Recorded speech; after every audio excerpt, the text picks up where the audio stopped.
Black Star Network is here. Hold no punches. I'm real revolutionary right now. Support this man, Black Media. He makes sure that our stories are told.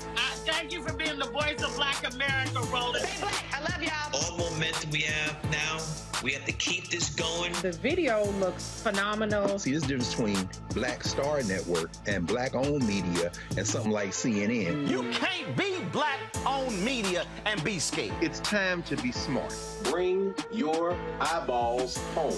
You dig?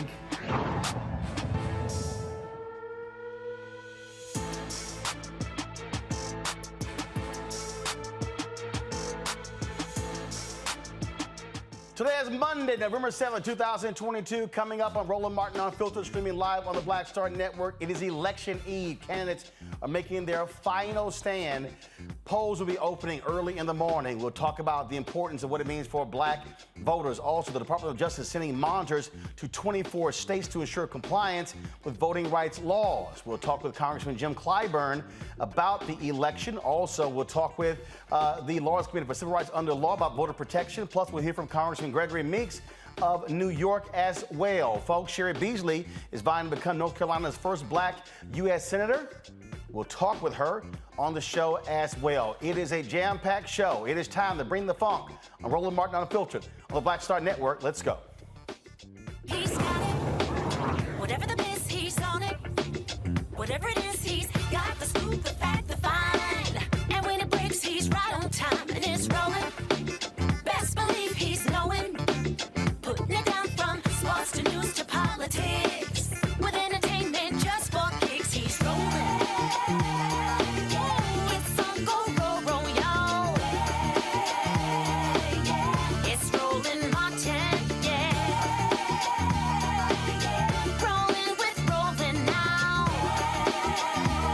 He's funk, he's fresh, he's real, the best, you know he's Roland Martin now.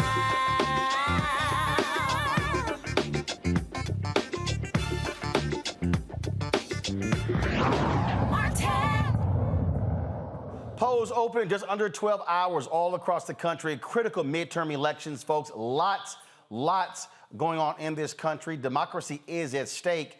So the question is, are we going to see a massive turnout? Republicans are enthused. They normally do well on Election Day. Democrats must ensure they close that gap. Joining us right now is the highest-ranking African-American in Congress, Congressman Jim Clyburn of South Carolina. Congressman, glad to have you on the show. You have talked a lot lately about this election, what you're seeing from folks on the right, how they are operating when it comes to democracy. And the fact of the matter is, and I've been saying to people on this show, you do not want to see what these people have in store if they control the House and control the Senate, and what that means for black folks. You're absolutely correct. And thank you so much for having me, Roland. You know, I have been in about 8 or 9 states in the last 2 weeks. And the enthusiasm in the union halls, in the fellowship halls, every place I go, the enthusiasm is there. For some strange reason, the reports seem to be to the contrary. And I was kind of interested to see this morning, the reports are the enthusiasm level for Democrats, 73, Republicans, 73. Now, a week ago, they had us way down on the enthusiasm level. Enthusiasm is there. The problem we've got is that in so many places, like the reports we got out of Philadelphia today, over 3,000 early votes are being challenged, and for what reason, nobody seemed to understand yet. So we expect for a lot of shenanigans to take place, but that should not discourage people from voting. Get out there and vote. The early vote all over seem to favor Democrats. Now what they're saying, on Election Day tomorrow, that the other side will make up for that. They don't have to. There are a lot of people, Democrats, who have not voted during the early voting period. We should get to them as best we can, making phone calls, phone banks, robocalls. Get on Roland Martin's show. Get on Black Radio. Do what we can all day tomorrow and see can we get those people who are not regular voters, who do not ordinarily vote in off-year elections, but will vote in presidential elections. We can identify the people who vote in presidential elections. If they have not voted, let's get to them tomorrow. I've made it clear to folks to remind them what took place in 2010. So many people turned out in big numbers for President Barack Obama in 2008. The folks did not come back in 2010. Republicans flipped 16 state legislatures. They also took control of more governor's mansions. And that's when you begin to see the voter suppression laws. That's when you begin to see the closing down of polls. That's when you begin to see voter ID as well. And so what I keep explaining to people, sure, you can come out in big numbers in 2020 to elect President Joe Biden, to elect Vice President Kamala Harris. But if you don't come back in the midterms in 2022, you can frankly undo all the good, because what the Republicans are planning to do if they assume power, they will end the January 6th committee. They will be investigating this administration on every level. Then, of course, Democrats will not be able to control federal judicial nominees as well. And we could go on and on and on. And you know this because you sent me the data. All of these black folks who say nothing, Democrats didn't do anything, the $6 billion that HBCUs have received is because of Congressman Bobby Scott sitting on the Education Committee. If Democrats don't control the House, Democrats don't control the money, and then don't control the committees, and you're going to see those things drying up. You're not going to have Congresswoman Maxine Waters over that committee as well to deal with the banks and redlining and things along those lines. And so for people who say, oh, it's no big deal who's in power, they're wrong. Absolutely wrong. Let's start with that. Maxine Waters, Financial Services, that will be gone. Barbara Scott, Education and Labor, that's gone. David Scott, Agriculture Committee, gone. Benny Thompson, the Homeland Security Committee, gone. And the January 6th Committee will be shut down. This is real. And for us to sit here, and not to mention, you're going to have him on. I heard, aren't you going to have Gregory on? Yep, Congressman Gregory Meeks. I talked to him earlier. He chairs Foreign Affairs. That will be gone. These are 5 African-American chairs who will be gone if we lose this House tomorrow. But that's not all that's going to be gone. Let's talk about you, this president. Whatever you may think, he forgave loans up to $10,000 for a regular student loan and up to $20,000 for a Pell Grant. That will be gone. He forgave. They've already filed lawsuits against him. And so you know what they're going to do if they get the authority. Look at Social Security. They've already told you, if they get the power, they are going to sunset Social Security. Now, let me tell you what that means. Because I was at Union Hall out in Indiana, I believe it was, and somebody came up there and said, what do you mean by sunset? Here's what I mean. They will say, in 2 years, 3 years, or 5 years, the sun will set on Social Security.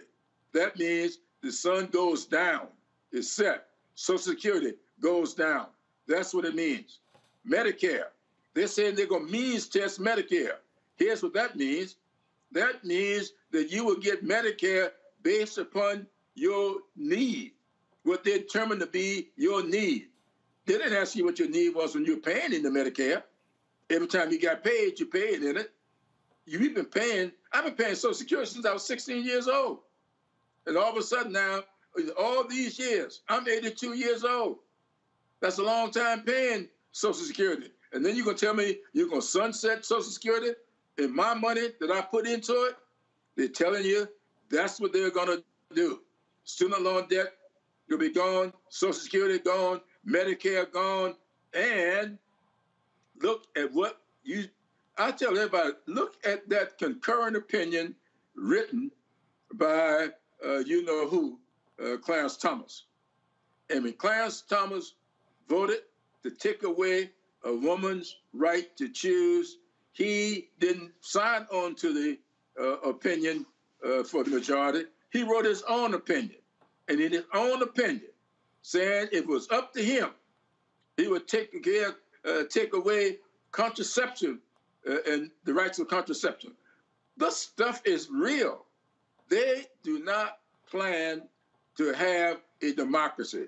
They are planning for an autocracy. That's what will happen if we lose the House and Senate tomorrow. That is what's going to happen. Now, here's what Joe Biden can veto stuff, but they're going to start investigating him and just in his family. And when you ask him, what you going to investigate him for? No, we're going to impeach him. Well, we'll find something out. But this, rest assured, he will be impeached. All it takes to impeach is to get the votes in the House. And if they take over the House, they will have the votes to impeach Joe Biden. And then he's going to have all this time fighting off impeachment and not able to do the other things that we thought would get done if we had the House and the Senate. Lot at stake. And a final question for you. Again, I talk about the United States Senate, and we keep going over the importance of black voters. When you look at what's happening in these elections, African-American voters have to turn out, and I keep saying we've got to maximize our numbers. I was in Houston on Friday, Dallas on Thursday, and I sat with Claude Cummings of the Communication Workers of America, and he said that of early voting turnout, African-Americans were around 8.8%. He said if black voters got to 12 to 15%, then Democrats could actually flip Texas. We're going to play a video a little bit later of Gary Chambers reading off the abysmal numbers of black folks voting early in Louisiana, even though we make up a third of that particular state. If black voters turn out, again, at 65, 70, 75% of our numbers, Georgia is a cakewalk. North Carolina, cakewalk. In fact, we can actually win races in South Carolina statewide if we vote our numbers. Absolutely. That's what's bothering me so much. I've been doing robocalls. I'm going to tape some more tonight for Election Day because, as you just mentioned, in some parts of South Carolina, the black vote is down from the last, 2018. Other parts is way up. But there are areas, as you said, where we could take over legislative seats. There are places where we can win statewide offices. And we got somebody running for superintendent of education here in South Carolina who's all for taking public money away from public schools and giving it to private schools, schools that can reject any student they want to for any reason they can make up. That's the kind of stuff that's on the ballot.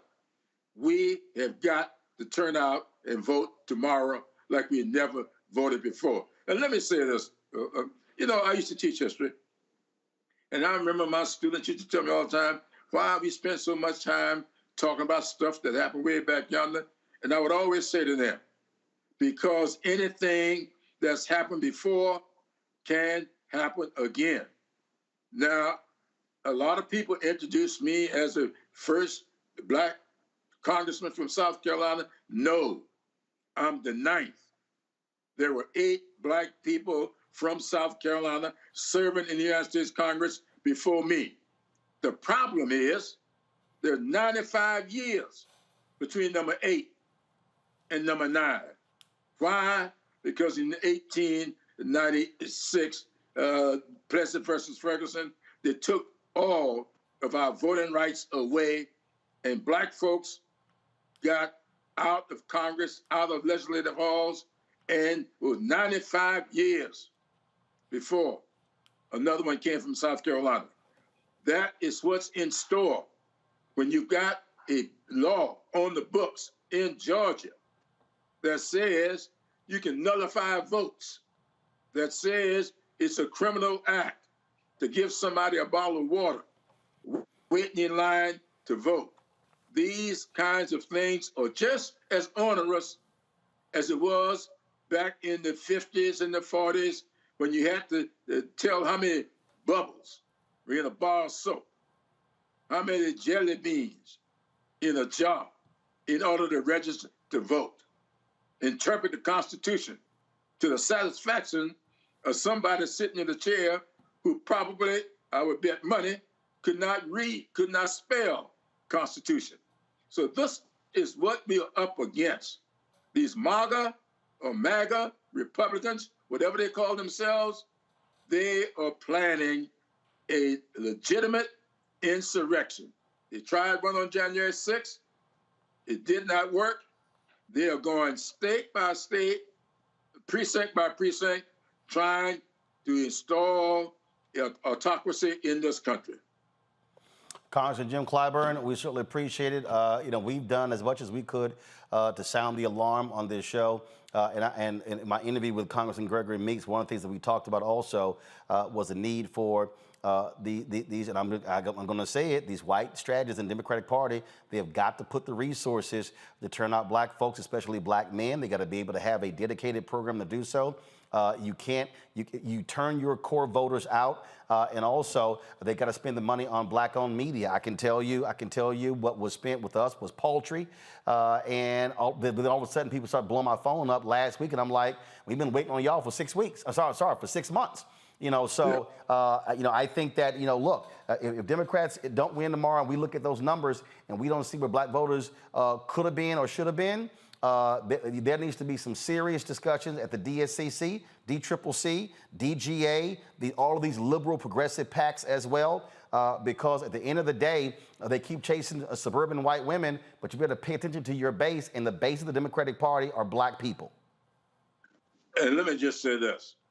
Even if you were to win tomorrow, that is a conversation that we've got to have going forward, because we have got to regain those legislative seats that we lost. Indeed. Congressman, we appreciate it. Thanks a lot. Thank you, buddy. All right, thank you very much. Folks, voter protection is critically important. The Lawyers Committee for Civil Rights under law, they are absolutely focused on that. You might have been seeing this ad. We've been running this ad beginning last week that's been focused on protecting the vote. Here it is. The one from Lawyers Committee, folks, the voter protection, the 866-our-vote. That commercial's been in so control room. Get that commercial ready. Then I'll have that in a second. Joining us right now is Dorian Spence, the Vice President of Strategy and Programs at the Lawyers Committee for civil rights under law. Dorian, you heard the congressman there talking about what the Republicans have been doing, challenging ballots all across the country, sending in these monitors. Texas sending in monitors to Harris County. They've been doing that. We also have been seeing, again, just these folks in Arizona, with weapons, looking over these ballot drop boxes. I mean, you have serious intimidation efforts by folks on the right, and that's really what 866 Our Vote is all about. That's absolutely accurate, Roland. First and foremost, thank you for having us on. We truly appreciate the opportunity to talk to you about election protection, which is the nation's leading nonpartisan voter protection program. We've been active since the year 2002, and we stand at the vanguard ready to protect anyone's vote who seeks to cast a ballot. We're active in over 31 states this election cycle. We have over 300 national partners. We have volunteers on the ground. We have volunteers in call centers ready to take calls from people who run into problems when they go to cast their ballot. We just heard earlier today that the Department of Justice is deploying poll watchers in, I think, 64 jurisdictions in 24 states. And this is a welcome news, especially given the downturn in observers that we saw during the Trump administration, during the Trump years. So this is a good uptick, an increase in almost 40%. But the election protection program is designed to make sure that anyone who is legally eligible to cast a ballot can cast that ballot. We answer questions as small and benign as, I don't know where my polling place is, to something as big and as onerous as, I went to the polling location, I have my voter registration card, and they're not letting me vote. We have fixes for all problems in between. And we already seeing what's going on. You're seeing 1,000 ballots that they've now extended in Cobb County. We're seeing in Pennsylvania the Supreme Court turning back the effort by Republicans when it came to the ballots that are being mailed in. We're seeing in some places, I forgot the city, where ballots flew out the back of a truck, and all of a sudden they're trying to figure out, so we're seeing these things happen. And trust me, we're going to see people tomorrow challenging as many black voters as possible, trying to keep them from voting. We've already seen these challenges by the thousands in Georgia. Right, and this is a direct reaction to the election of 2020, just to be frank. We know what the reaction is going to be when people of color broadly, but black people specifically, exercise their constitutional right to vote. So this is nothing new, but we tell people to stand in the pocket, resolve and resolute, and cast their ballot, even if it takes a long time, if they have to stand in line. But if you run into problems on election day, I want you to program this number into your phone. 1-866-OUR-VOTE.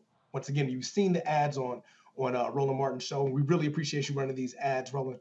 But 1-866-OUR-VOTE will try to help you get an answer to the problem that you're running into at the polling location. And so, again, for the people who might have issues, all of a sudden something crops up, and if they can't sell it, they can, now, because some places say you can't use cell phones. So they can call that number as they're standing there in line, correct? That is correct. And we want to hear about problems, even if you're not sure if it's a major problem. For example, let's say you go vote at lunchtime and it's taking longer than you anticipated and the lines are long. Give us a call. We'll see if we can get in contact with somebody on the ground to figure out what's going on, whether it's a polling machine malfunction and you might just need to go and come back later, or if you're in line and the polling location closes at 7 o'clock and they try to close the doors on you, but you were already in line at the closing time, we'll get on to somebody on the phone to make sure that that polling location does not close before you have the opportunity to cast your ballot. So 1-866-OUR-VOTE. If you're running into problems, we want to hear about it. We really want to hear about it because we want to help you and make sure that you can cast your ballot. So the main thing is for anybody, if you have issues, don't get pissed off, don't get angry, don't leave in protest. Make sure you're able to cast your ballot. Call that number, and no matter what goes on, call that number, and y'all can help them through that process. Don't get frustrated and just leave. Absolutely, absolutely. We need your votes. We need your votes. This is your constitutional right, but it's also your duty. There's a lot on the ballot this November. Our democracy, and I don't mean to fearmonger, but I'm glad Representative Clyburn said what he said before I hopped on. Listen, the core tenets of our democracy are under attack. This is one of the most critical elections of my lifetime, so we need you to get out and exercise your vote. Absolutely. All right, Dorian Spence, we certainly appreciate it. The Laws Committee for Civil Rights Under Law. Thanks a lot. Truly appreciate you, Roland. Thank you. I appreciate it, folks. Here are some of those ads we're talking about. We've been running them, and so these are the ads they have put together. It's important for you to lock that number into your phone. Go ahead and play it. Know your rights before you vote. If you have any questions or a problem voting, call or text 1-866-OUR-VOTE. For more information, call or text 1-866-OUR-VOTE. Exercise your right to vote. If the lines are long or you're getting turned away, call or text 1-866-OUR-VOTE. For more information, call or text 1-866-OUR-VOTE. Know your voting rights. If you are unsure where to vote or don't know if your polling location has changed, call or text 1-866-OUR-VOTE. For more information, call or text 1-866-OUR-VOTE. It's time to know your rights. If someone is questioning your right to vote, call or text 1-866-OUR-VOTE. For more information, call or text 1-866-OUR-VOTE. Folks, and so again, that's the good what the Lawyers Committee for Civil Rights Under Law is doing, all critically important. Got to go to break. We come back. We'll talk with our panel. We'll hear from Congressman Gregory Meeks, also on the show. We're going to hear from Cheri Beasley, who's running for the United States Senate in North Carolina as well. Plus, we'll show you that video Gary Chambers is putting out, talking about the low and abysmal early voting numbers happening in Louisiana. We'll talk about all of that. And plus, Nikki Haley. Do you know what her trifling ass said? She actually said that Senator Raphael Warnock should be deported. He's from Savannah, Georgia. You an immigrant, not him.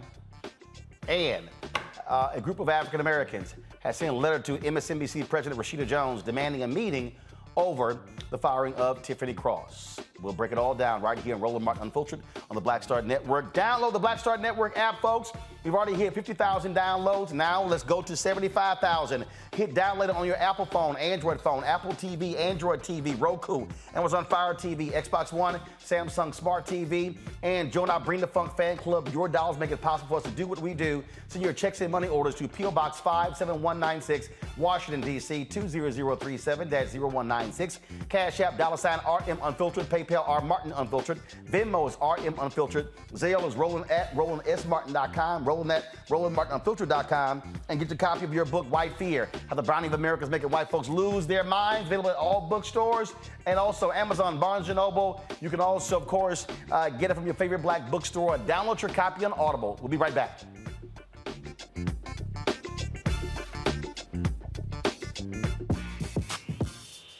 When we invest in ourselves, our glow, our vision, our vibe, we all shine.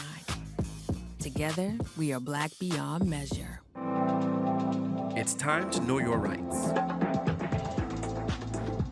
If someone is questioning your right to vote, call or text 1-866-OUR-VOTE. For more information, call or text 1-866-OUR-VOTE.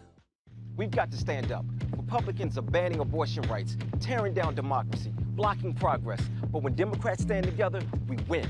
Because we voted, Democrats stood up for Black lives, voting to ban police chokeholds, stood up for Black women, putting one on the Supreme Court, stood up for our families, lowering cost of health care and prescriptions and capping insulin, and stood up for millions by slashing student debt. This November, let's stand up together and keep making progress. It doesn't happen like we think it does. No one rolls the tanks. No armies meet in pitched battle. It happens quietly, little by little. And because so many think it can't happen, it does happen. Little by little, the rules change. It doesn't seem shocking or sudden. And that's the point. Fewer places to vote, longer lines. Don't worry, they say. We're just improving the system. They hope we won't notice the rules are changing because they lost the last election. They hope we just won't care enough to stop them. They believe they can take America away from us, and we won't even notice. We know who they are. We know what they want. The question is, who are we? Do we let them get away with it, or do we fight? Democracy is on the ballot. Vote while your vote still counts. The Lincoln Project is responsible for the content of this advertising. You know what's on the ballot. It's not just legislation and policies we believe in. It's democracy. Our democracy. There's a choice on the ballot between freedom and fear, between cruelty and compassion, between chaos and community, between voting or violence, and the end of rights generations have fought for. The extremists have a plan, a roadmap for a nation where your voice is silenced and your vote is a memory, where they count their votes and cast ours aside. That's why this year, this fight, this vote is so important. Register, engage, volunteer, fight back against the disinformation and despair, and most of all, vote, because your vote is all that stands between our future and theirs. My name is Charlie Wilson. Hi, I'm Sally Richardson Whitfield. And I'm Dr. Whitfield. Hey everybody, this is your man Fred Hammond, and you're watching Roland Martin, my man, Unfiltered. Folks, as I was saying, the power of the black vote is huge. When you start breaking down these states where we are, you'll understand what happens when we don't show up.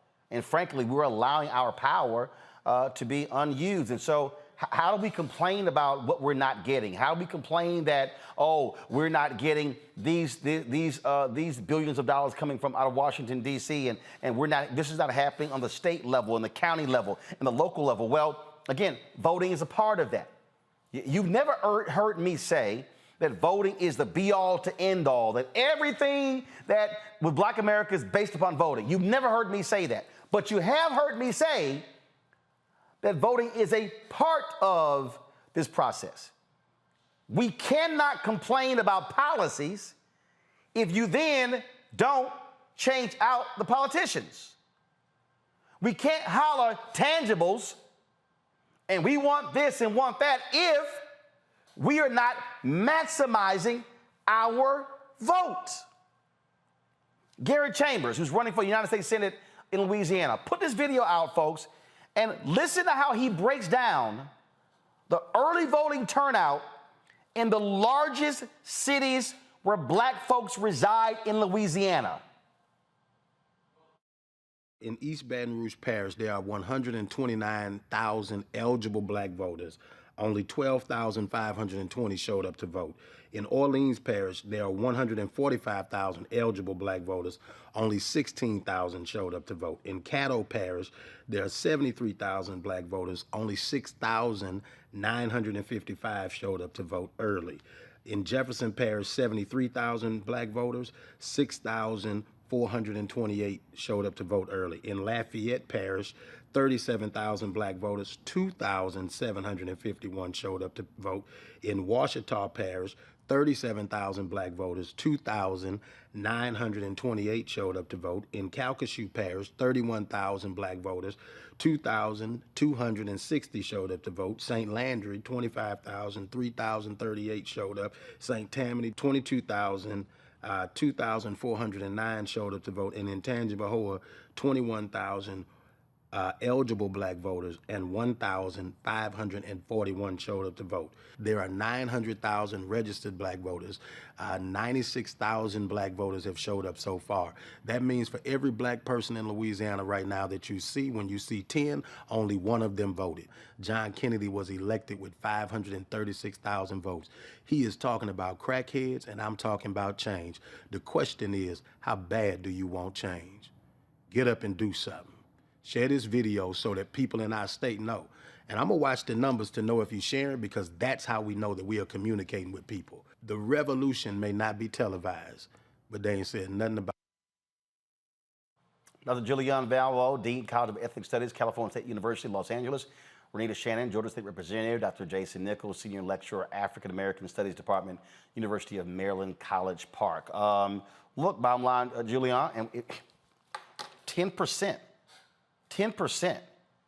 That means there's going to have to be a massive number of black people turn out tomorrow in Louisiana to even get close to 30, 40, 50%. And this is early voting over a period of days in Louisiana. You know, Roland, our indifference is galling. These are people, as you said earlier, as Congressman Clyburn said, these are people who will complain. They will be on the telephone when their Social Security check does not come, when they have a problem, but they will not vote. John Kennedy doesn't give a hoot about them. They need to get out and vote. And this brother's video is staggering. Literally 1 in 10, and he goes through parish by parish to look at what's going on. But the indifference that our people have, and it's you know, people like Melanie Campbell, Natasha Brown, these folks are out there beating drums saying, come on, guys, vote. We shouldn't have to beg people to do something that will make a difference in the quality of their lives. And if you stay home, don't complain. That's all. Just don't complain. When somebody beats your child upside the head, don't complain. You went for it. When inflation goes up and the cost of food goes up, don't complain. When the schools close or they outlaw our books, don't complain. Because we have too many Black people who are just too apathetic and indifferent to the process. Now, I get it. I just had a young brother on campus who said to me he wasn't going to vote. But we've got a pivotal election here in L.A. Karen Bass, a wonderful former congresswoman, and what's his name, Rick Caruso, the multi-millionaire who believes he could purchase elections. He's been outspending her like 13-1. And this young brother says he's not going to vote because whoever he votes for is not going to solve the homeless problem. And I told him, I said, but I guarantee you this, nobody can solve the problem, but Rick Caruso will make a profit out of the homeless problem, a profit because he's a predatory capitalist. So, I mean, I'd argue with a young man for about 15 minutes and I had something else to do. And I told him, I said, you know, Dr. King is rolling over his grave. And, you know, but that argument doesn't work for young people. And I don't know what we can say to them to get them to understand this is connected to their lives and their livelihoods. But so many of them, just whatever happened to them, they didn't have the enthusiasm. I remember the first time I voted in 1972. I remember. I couldn't wait to vote. I wanted to vote. And I think a lot of people in my generation, we boomers, we felt that way. But I don't know what we lost along the way with these younger people, but our entire community suffers when people say, like this young brother, well, it really doesn't make a difference. It does make a difference. Right there, Representative Shannon, that again, okay, so someone says, well, you know, none of these folks are going to solve the homeless problem. Okay, what are you solving by actually not voting? To me, this is, and look, and I get it. I get folks being frustrated. I get them being upset. I get them being angry. But I keep saying, you know, one of these folks are going to win. And so if you care about the homeless issue, what we should be doing is mobilizing and organizing so whoever wins, applying that pressure to deal with that problem. Well, so I'm going to give the voters of Louisiana the benefit of the doubt because we don't know if there was any organizational support to tell folks to vote early. Our early voting in Georgia has been historic, and you've been hearing about it around the nation, but that's because organizations for the last couple of years, pretty much at the same time that we saw Republicans ramp up and start to do more and more voter suppression tactics, left-leaning organizations, voting rights organizations, as well as candidates all came together to start telling people, listen, you must early vote, and here's why it's important, so that you can fix issues and not wait until Election Day and then have issues that may not be fixable, and as a result, your vote may not count at all. If you're not having all those systems come together and you're not having everybody sing together on the same page about the importance of early voting, you're not going to get that result of folks early voting. So I totally understand that. I totally understand that. But let's just be real clear.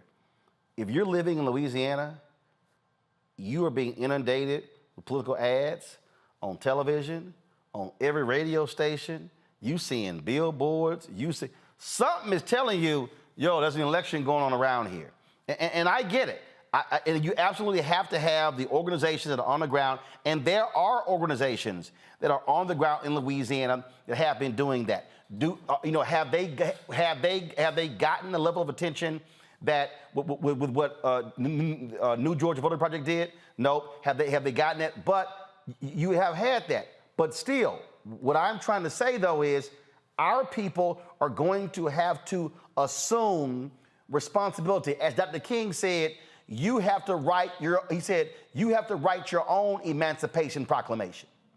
And so, Right, so we're gonna have to say, hold up, what's my part? What have I done, and who am I reaching out to as well? Because those numbers that he gave, we could go back multiple elections, and that's one of the reasons why folk don't have power.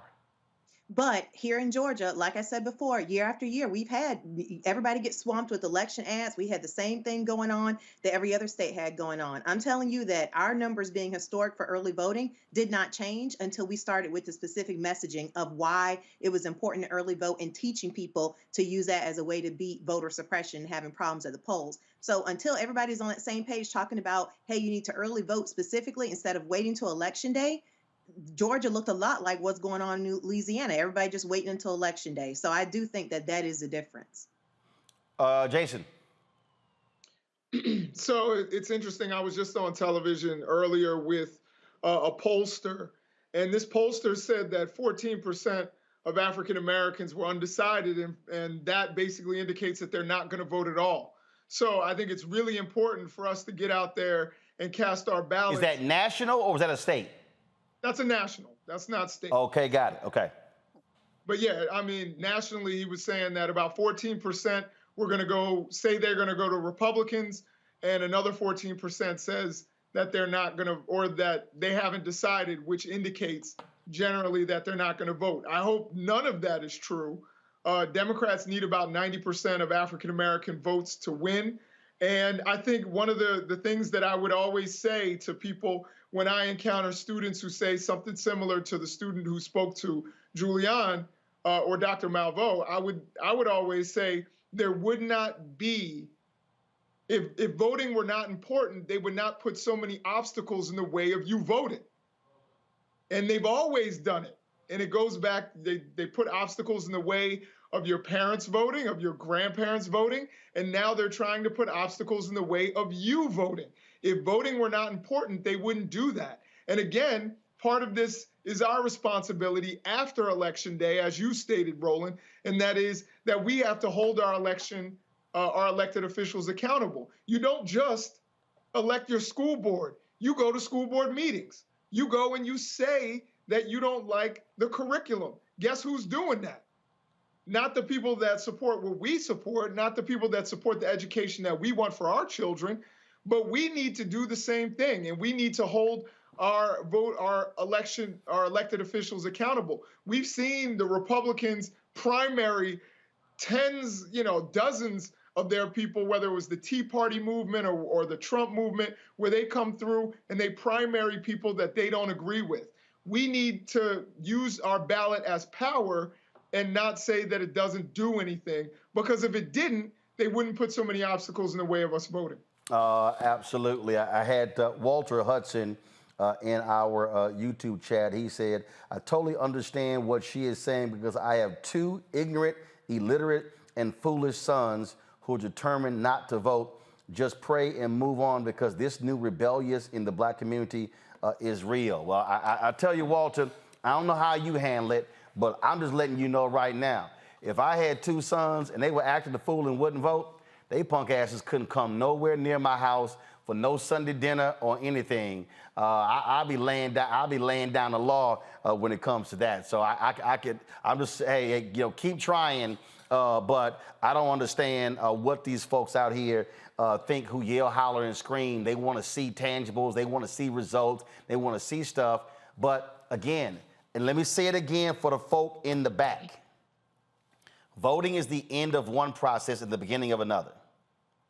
And so just like we are mobilized and organized to vote, we've got to also stay mobilized and organized to then demand the very things that we say that we want to get. That has to happen. That has to happen. And look, and for all y'all wannabe so-called radicals, what did Stokely Carmichael, Kwame Ture say about this very issue? He said, show me somebody who's been able to achieve something for black people. It was done through black organizations, not individuals. What he's saying is, You must be mobilized as a group to move. It's called collective action. And so, again, folk can get together, they can yell, holler, and scream, they can say we need to see this, but if you then don't do anything about it, it's an absolute waste of time. Going to a break, we come back, we're gonna hear from Congressman Gregory Meeks of New York about the election. Also, what must Democrats be doing better, especially when it comes to resources for African Americans? I asked him that question. In the next hour, we'll hear from Cheri Beasley, who's running for the United States Senate in North Carolina. We'll also talk about this white girl in Kentucky who lost her mind, called this sister the N-word, and almost she actually was assaulting her. That white girl's been arrested, and she's lost her job with Dillard's.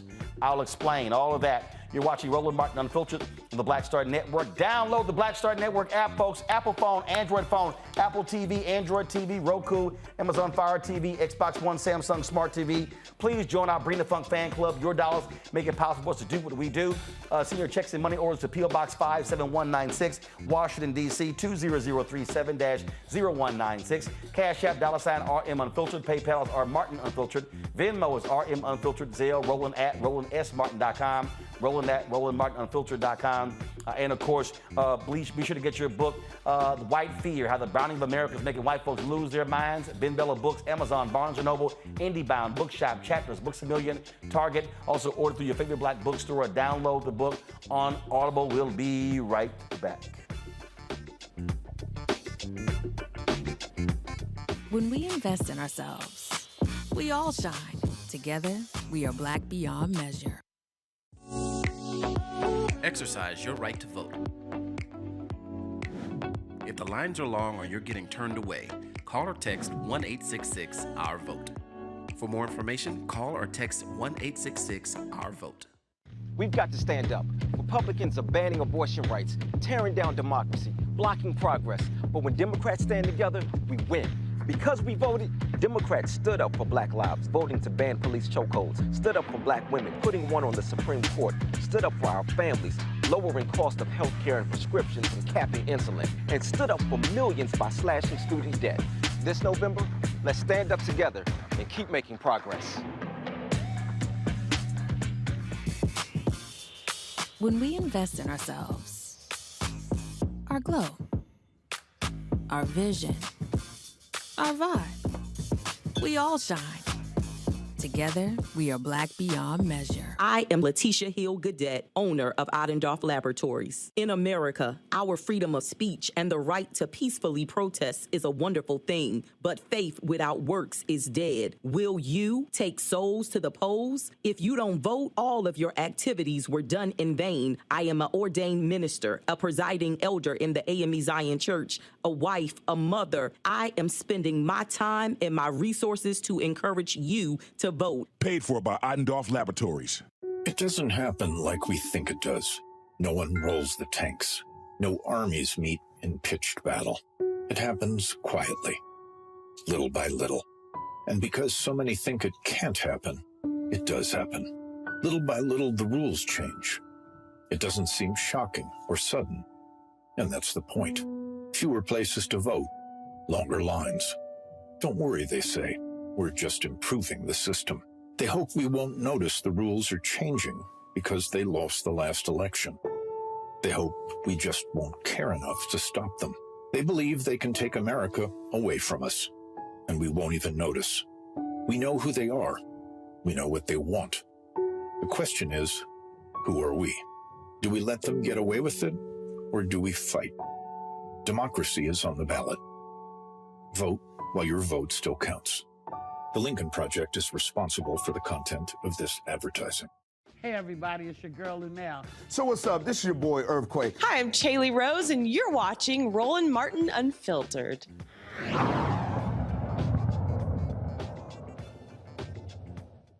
All right, folks, welcome back to Roland Martin Unfiltered right here on the Black Star Network. There's stories that we're covering. We're going to get back to politics in just a second. We want to talk about this story that is out of Virginia. You've heard us discussing it. Florida's, well, first of all, folks, Florida's Virginia Key Beach Park Trust Board. So members, they are in jeopardy of losing control of one of Miami's historically black beaches. Virginia Key Beach is a landmark in the U.S. National Register of Historic Places because it was one of the first black-only beaches in Florida. Well, a board has overseen the coast since 2008, but this year the City of Miami Commission proposed that a majority non-black commission take over managing the Virginia Key Beach Trust. Commissioners accused the trust current board of malfeasance despite no evidence presented to the public. The predominantly black community opposes the removal of the board and wants to keep the trust in charge of what happens to the historic landmark. Joining us right now to discuss this is attorney and former chair of the Virginia Key Beach Park Trust in Patrick Range. All right, so first of all, I don't understand. How can you accuse someone of malfeasance, but you present no evidence of the malfeasance? That's a great question, Brother Martin, and thank you again for having me this evening. Great question. It puzzles me to this day how an elected official could, on the record, accuse a citizen of malfeasance or financial impropriety with no evidence. So they're just saying, sorry, these folks are screwing up, and they got nothing? I mean, that, like literally, there's no report, there's nothing read to the public record, nothing. Just, hey, they're doing something wrong. We can't tell you what it is though. There was an audit that was conducted over the Virginia Key Beach Park Trust, which is the entity of which I was chairman, and that audit did have some findings within it, but they were mostly clerical items, nothing suggesting malfeasance or anything of the sort. And the odd thing is, Brother Martin, is that they actually mentioned this report before this audit before it was even finalized. And the auditors even said that they should not have brought it up. So what it was a tool in order to remove us and using these lies, blatant lies, to impugn the trust's character and go forward with removing us. So, okay, so if they're over this, what are they actually over? What are they controlling? Is it resources? What's really the issue here? Well, that's the funny thing in all of this, Brother Martin. The fact that they have moved to take over the trust, the city commissioners, they already had oversight over the trust prior to them coming in and placing themselves as the trustees. So it's very puzzling, and the speed with which they did it simply says to me that there is something untoward going on, some plan that they have, and we must have been seen as obstacles to that plan. So what's next? What's going to be, who actually makes the final decision if this happens? The City of Miami is the body that controls the Virginia Key Beach Park Trust. So they will make decisions as it relates to the trust itself. Miami-Dade County, however, which is the larger body, which includes, of course, the City of Miami, Miami Beach, and many other municipalities. The county is the gateholder for the dollars that we are awaiting for the construction of the museum, which would be the first museum dedicated to Black history in the City of Miami, if you can believe that we don't have one. Gotcha. Well, certainly let us know what the heck happens here. This is it's somewhat very strange, but it also goes to show what we've always dealt with, where folks want to take control of those things that Black folks have always controlled. Yeah. Well, we're not going to be silent, Brother Martin. We're going to fight, and providentially, would have been my grandmother's birthday today. She was the founding chair of the Virginia Key Beach Park Trust. She passed away in 2006, but I'm sure she would be turning over in her grave to know what's going on here and that the community's voice is being taken away. So we're going to fight. All right. Patrick Range, we appreciate it. Thanks a lot. Thank you, Brother Martin. All right, folks. again, we talk about this election and what's going on. Well, that's a perfect example. When you talk about these groups, these commissions, and who controls them, that also is tied to votes. Why? They're people who appoint commissioners. I can't keep explaining to folks over and over and over again why voting matters in terms of who's in power. When you have power, then you're the one who gets to call the shots. I talked with Congressman Greg Meeks of New York about this election, what matters, and also what Democrats should be doing, and also what happens if they lose the House and or the Senate. There needs to be a reckoning when it comes to what they've done with black voters. Here's our conversation. All right, Congressman Greg Meeks, let's get right to it. Election is tomorrow. Look, Democrats are desperately trying to hold on to the House. You've got a lot of tight races. You've got Maloney there in New York in a dogfight. A lot of these prognosticators are saying that Democrats are going to lose the House. What do you see happening tomorrow? I see Democrats holding the House. I think that when you look at the procrastinators and what they're saying, there's a whole, they're going by some of the polls, and polls have proven to be wrong. Number one, when you look at the number of individuals who are newly registered, they're not being polled. And we saw a whole slew of newly registered individuals, especially young people, in August and September. And I think that when it comes down to the fact that when folks look at what we have done, as compared to what the Republicans talk about, that ultimately they are going to vote for Democrats. Is it going to be a close election? Absolutely, it's going to be close. But I do think that, and the reason why it's going to be close in my estimation is only because we had so many Democrats that retired. And so we have more seats that are open that used to be held by Democrats than the Republicans have to defend. But I think that if we come out to vote, especially black and brown people, if we come out to vote in the same way that we did in 2016, and in the way that we did for Barack Obama, if we come out to vote, we win.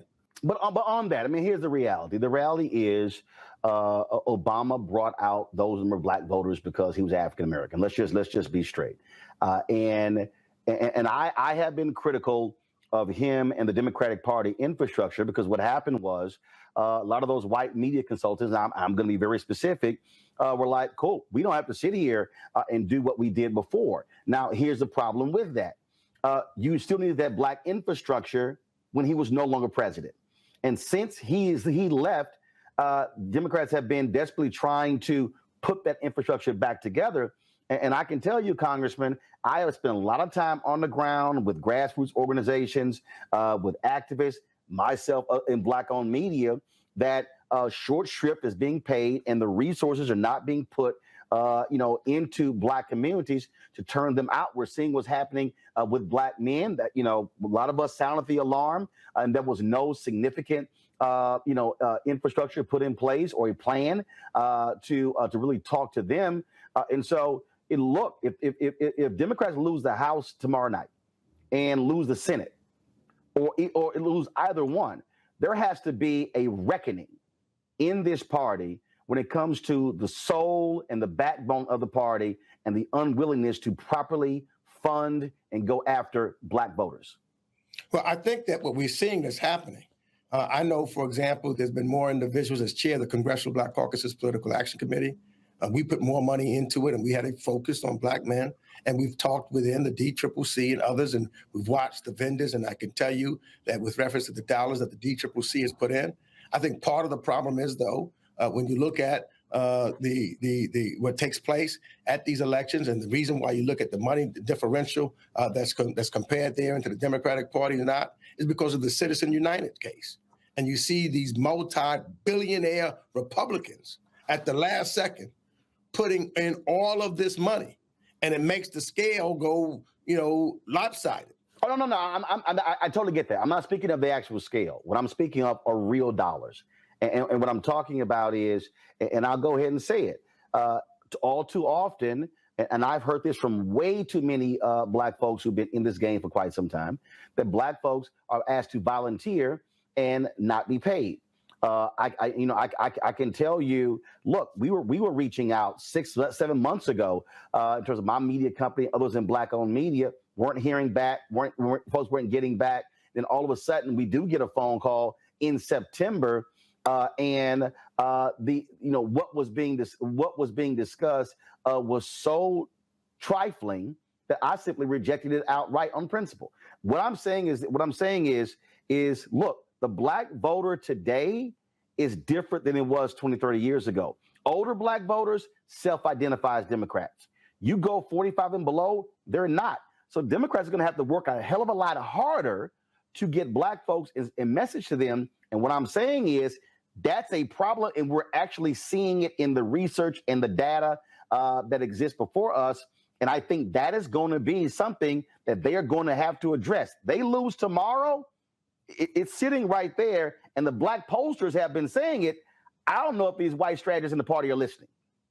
Well, I'm not going to, dispute what you're saying in that regards. I will say this, that midterm elections, at least from my viewpoint on the House side, is different than when you have a presidential election. Very true. Historically, we've always had a lower turnout in midterm elections. And in midterm elections for the House, we're trying to fight for seats to keep in the majority in that regards. And too often, the districts that we've got to win have smaller numbers of African Americans in those House seats. And so, for example, those House seats that we need to win to maintain the House, they have, and we're investing in trying to get maybe the 9% or the 10% or the 5% of black folks that are in there to get them out and to try to convince the candidates and others that we've got to put money in there to get that, because that 10% admittedly could be the difference between winning and losing. And what they don't understand is that's the fact. So you look at it and you say, oh, there's only 10% African Americans in this particular House seat. And so you don't invest in that community. That's wrong, because that can be the difference between winning and losing. And so we try to get that message out. Now, you're absolutely right when you talk about on a larger scale, trying to win a state with the gubernatorial elections, the Senate elections. There's got to be a new way to look at who, and make sure that it's equitable, because I also will agree with you on this.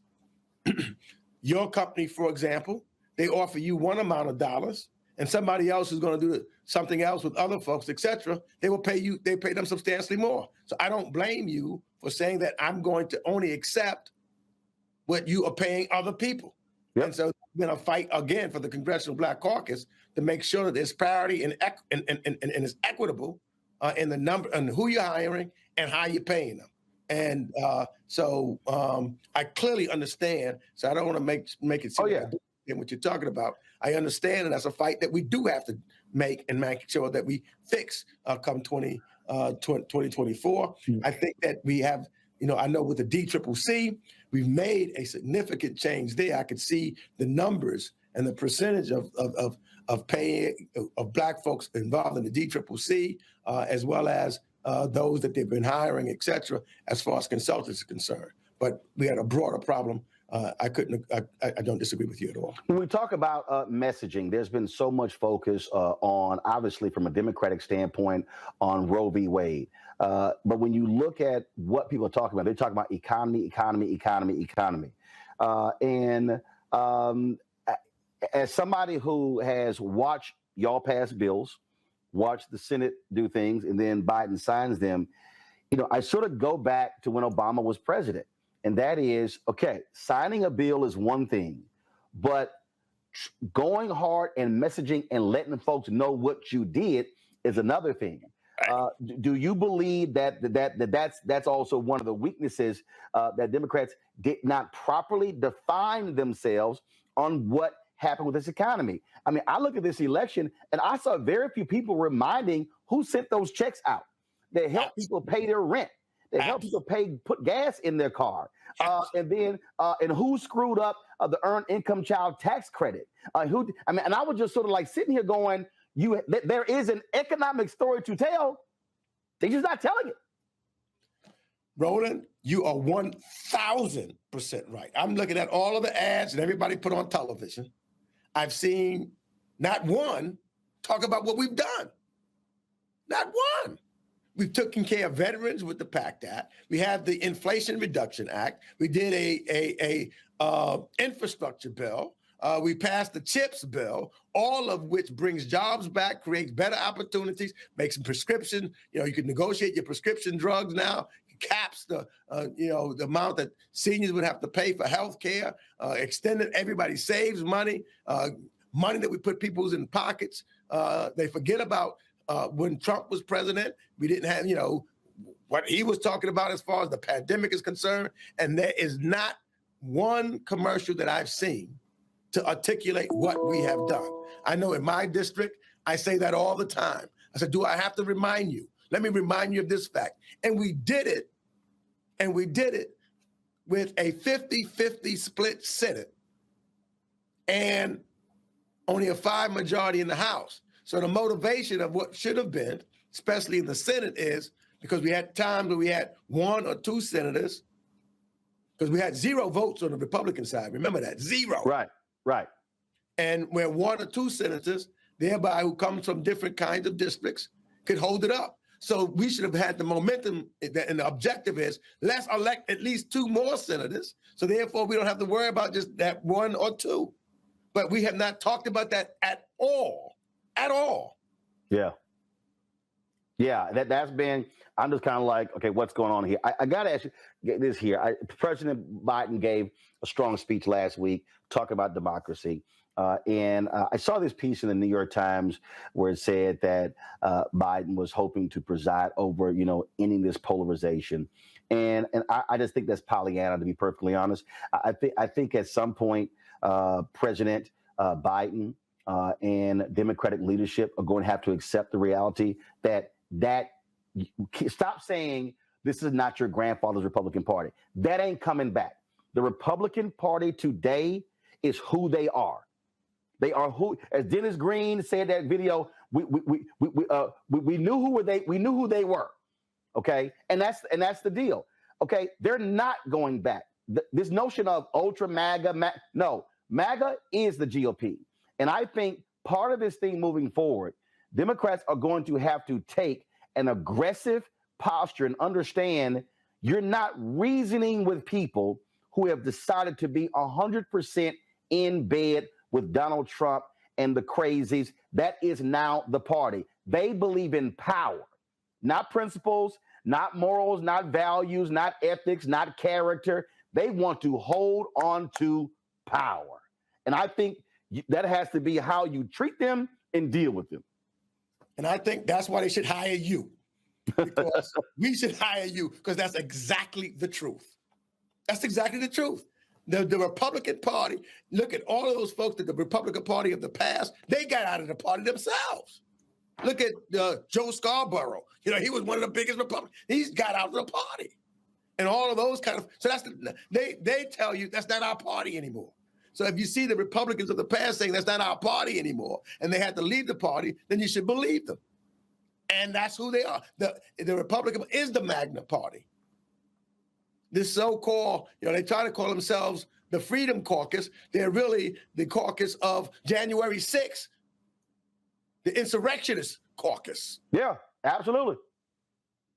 And absolutely. That's, so, and trying to rationalize and deal with them does not make any sense.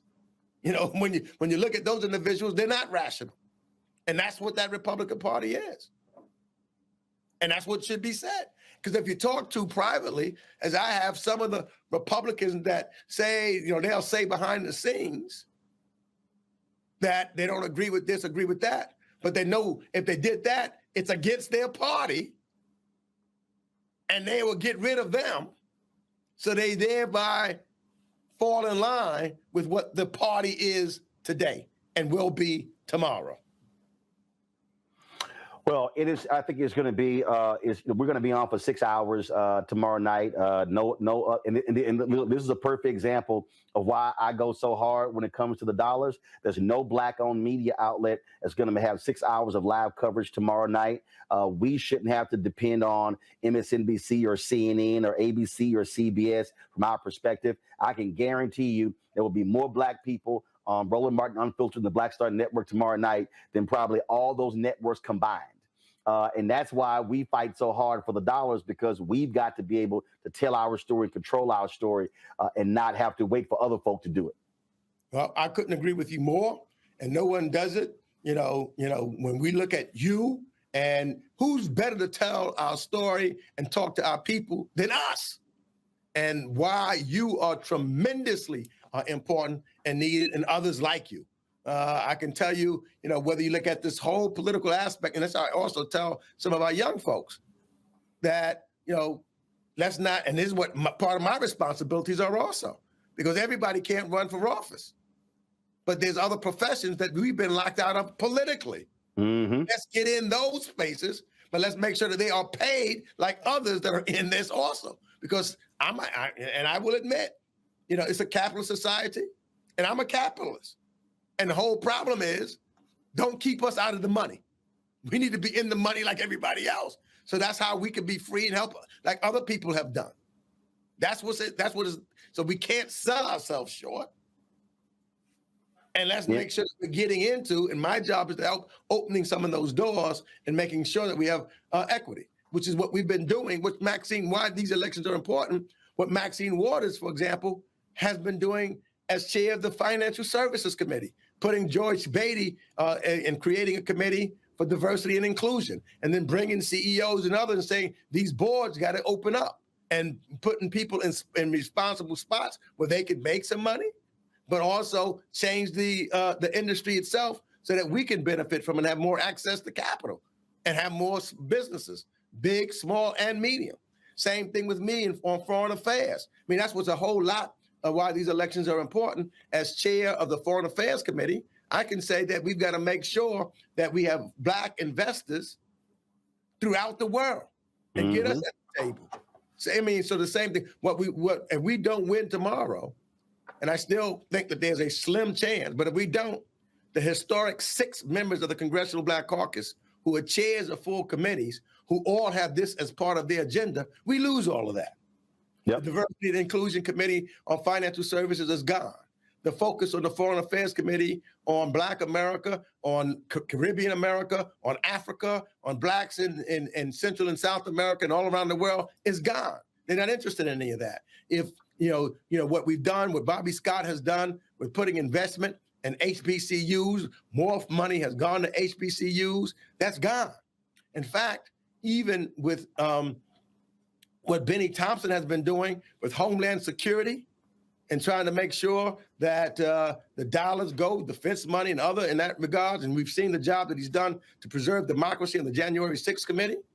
And finally, there's been no Black man. I'm the first Black person to chair the House Foreign Affairs Committee, but David Scott's the first one to control the Agriculture Committee. And we know how much food, particularly in the South, Black farmers, et cetera, that David Scott, all of that's gone. And it becomes no longer part of the dialogue and conversation, even on these committees to set those policies. So, there's a lot on the line. But all that you say, I cannot disagree with, and hopefully we'll get better at it, because the election's coming up.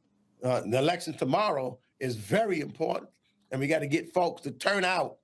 And if we can get them to turn out, we could also make sure that we even more in 2024. There you go. It all comes down to turnout. I keep saying that. And so that's what it boils down to. And so, Congressman Greg Meeks, always a pleasure to have you on the show. It's always good to have alpha men handling their business. Yes, sir. Thank you, my brother. I appreciate it. Take care. All right, folks, Renita, Julian, and Jason, I think a significant part of this, and I talk about this all the time, and I've said this to CBC members, you got to tell your story. You've actually have got to do a better job explaining your story. And a lot of people who don't live and breathe this stuff don't have any clue what it means when you are the chair of a committee, what it means when it comes to resources. And then you have these people who say, well, folks in Congress, why our community look this way? Well, first of all, we start talking about money, Renita, this is what drives me crazy. Federal money, state money, county money, city money, okay? That's 4 different layers of government. Most people are directly impacted by local government. And so when people go, oh my goodness, these folks, CBC ain't done nothing, they ain't worth it. Folk have no understanding, because typically what happens is money that's coming from D.C. is actually going to the states in block grants. And so when you have Republican governors, they are controlling the flow of the money that's coming from Washington, D.C., Renita. Well, and this is one of the reasons why my head does not explode at some of the comments that you say make your head explode, because dealing with constituents, as an elected official for the last 6 years, I do realize just how much people don't understand the different levels of government and who does what within government. So political education has got to be a part of our strategy, as well as stressing to folks the importance of voting. But the other thing is, and I think that this is really important, you brought this up in your conversation with the congressperson, talking about the investments in Black voters. The DNC still needs to do that. And so what's interesting is you look right here in Georgia, and we've already got some folks blaming Black men for what they think may be some losses tomorrow. But what I never see happen is the DNC never holds white moderates accountable, which they continue to overinvest in. We have not won white women since JFK nationally, the majority of white women as Democrats, but they never failed to continue to invest in these mythical voters. And we never see any type of accountability campaign. We see people continue to shout at Black folks about not voting and, just not showing up in the way that folks want. But the DNC continues to throw lots and lots of money of these voters that really don't show up for us. And there's never any talk or accountability about these voters not showing up for Democrats. So I think, to your point that you were making with the congressperson, Democrats have got to understand and remember who their base is and actually invest as if they know who their base is. And that would be Black and brown women. Black men and Black women.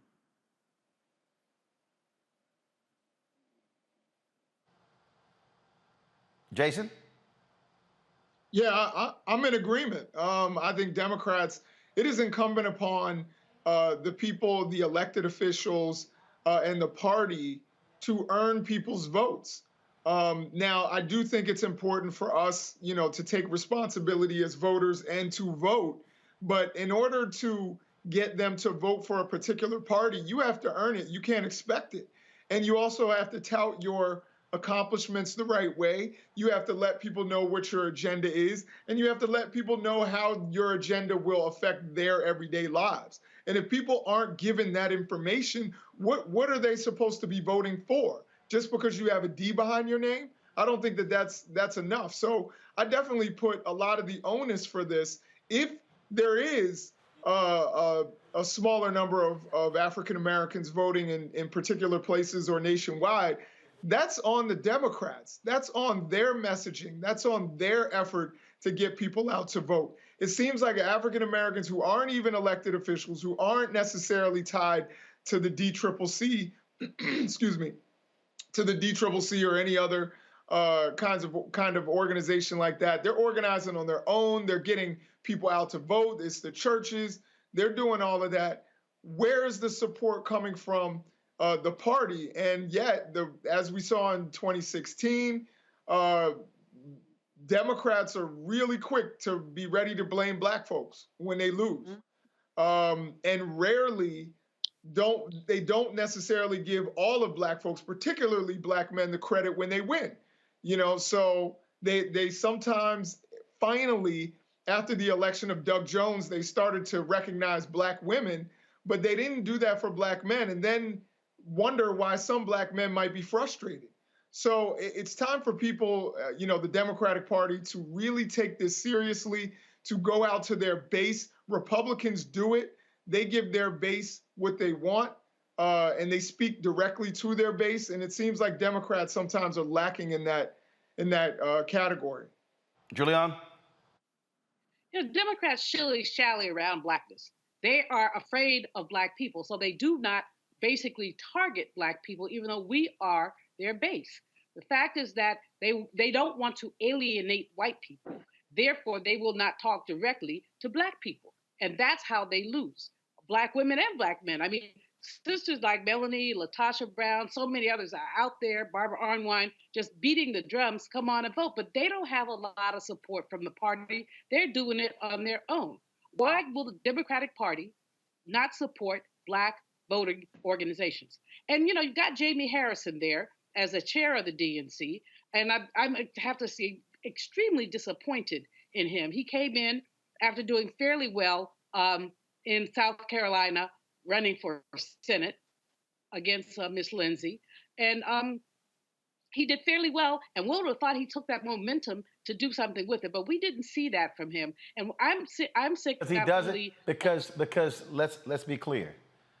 The only time you truly run the party is when your party is not in power. The reality is this here. Okay. No, this is the reality.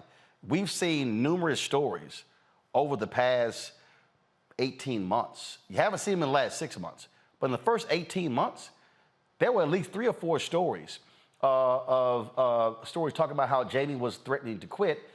It was a power struggle. The reality is, when your party is in power, when you're in the White House, Biden runs the DNC.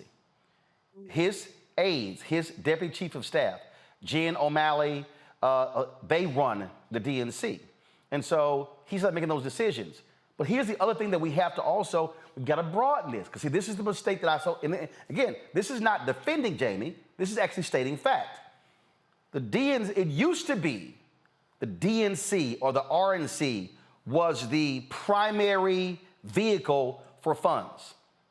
The problem now is you've got the DNC, you've got the DSCC, you've got the DCCC, you've got the Democratic Governors Association, you've now got progressive PACs, you now have a PAC, Pelosi has her own PAC, Schumer has their own PAC, and so actually when you look at the amount of money that's coming in, the DNC actually has one of the smallest fundraising vehicles.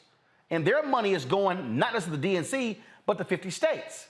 And so Jamie's marching orders come from the White House. And so that's why when we're talking about what has to happen, we can't say, what Jamie doing?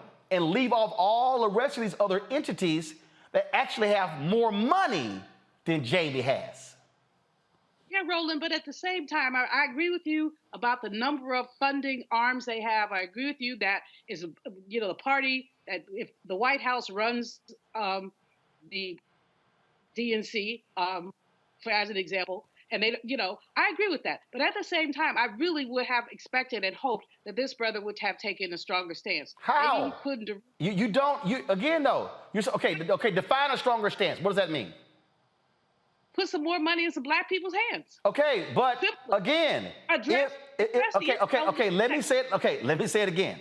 When you're the DNC chair, your money goes to 50 states. You fund you fund state parties. That's where your money goes. When you look at the amount of money, you can actually pull the numbers. The amount of money that is actually being given to the DNC pales in comparison to what the DSCC and the DCCC have gotten. That's actually where the money is. The money is not the DNC. The money is again, I'm telling you what the money is. As somebody who has been, and let me say this, who has spent more money with us? DNC. Okay. The DSCC, the DCCC, we just got something last week. The DNC came in August. Point I'm making is the bigger budgets, zero or minimal. That's all I'm saying. So if we're gonna focus on something, focus on where the money is. That's all I'm saying. Not only with the money. Well, Roland, okay, I got you with the DNC, and I'm glad that they did support Roland Martin Unfiltered. I'm happy for that. But let me say this as well about Jamie. And again, I'm not picking on him. It's really the whole Democratic Party that refuses to deal with black people and to deal with racism. If they could deal with racism, if they could say, this is our base, black people. we get our votes from black people. But they're not going to say that. They're afraid that when they say that, white people are going to be afraid. And why? And now ask the next question. Why? No. Ask the next question. Why? Who actually controls the Democratic Party? White folks. Huh? Not black folks. White strategists. Okay? Yes. So, and again, that's a decision. That's a decision that people have made to have white strategists for a party that is mostly black.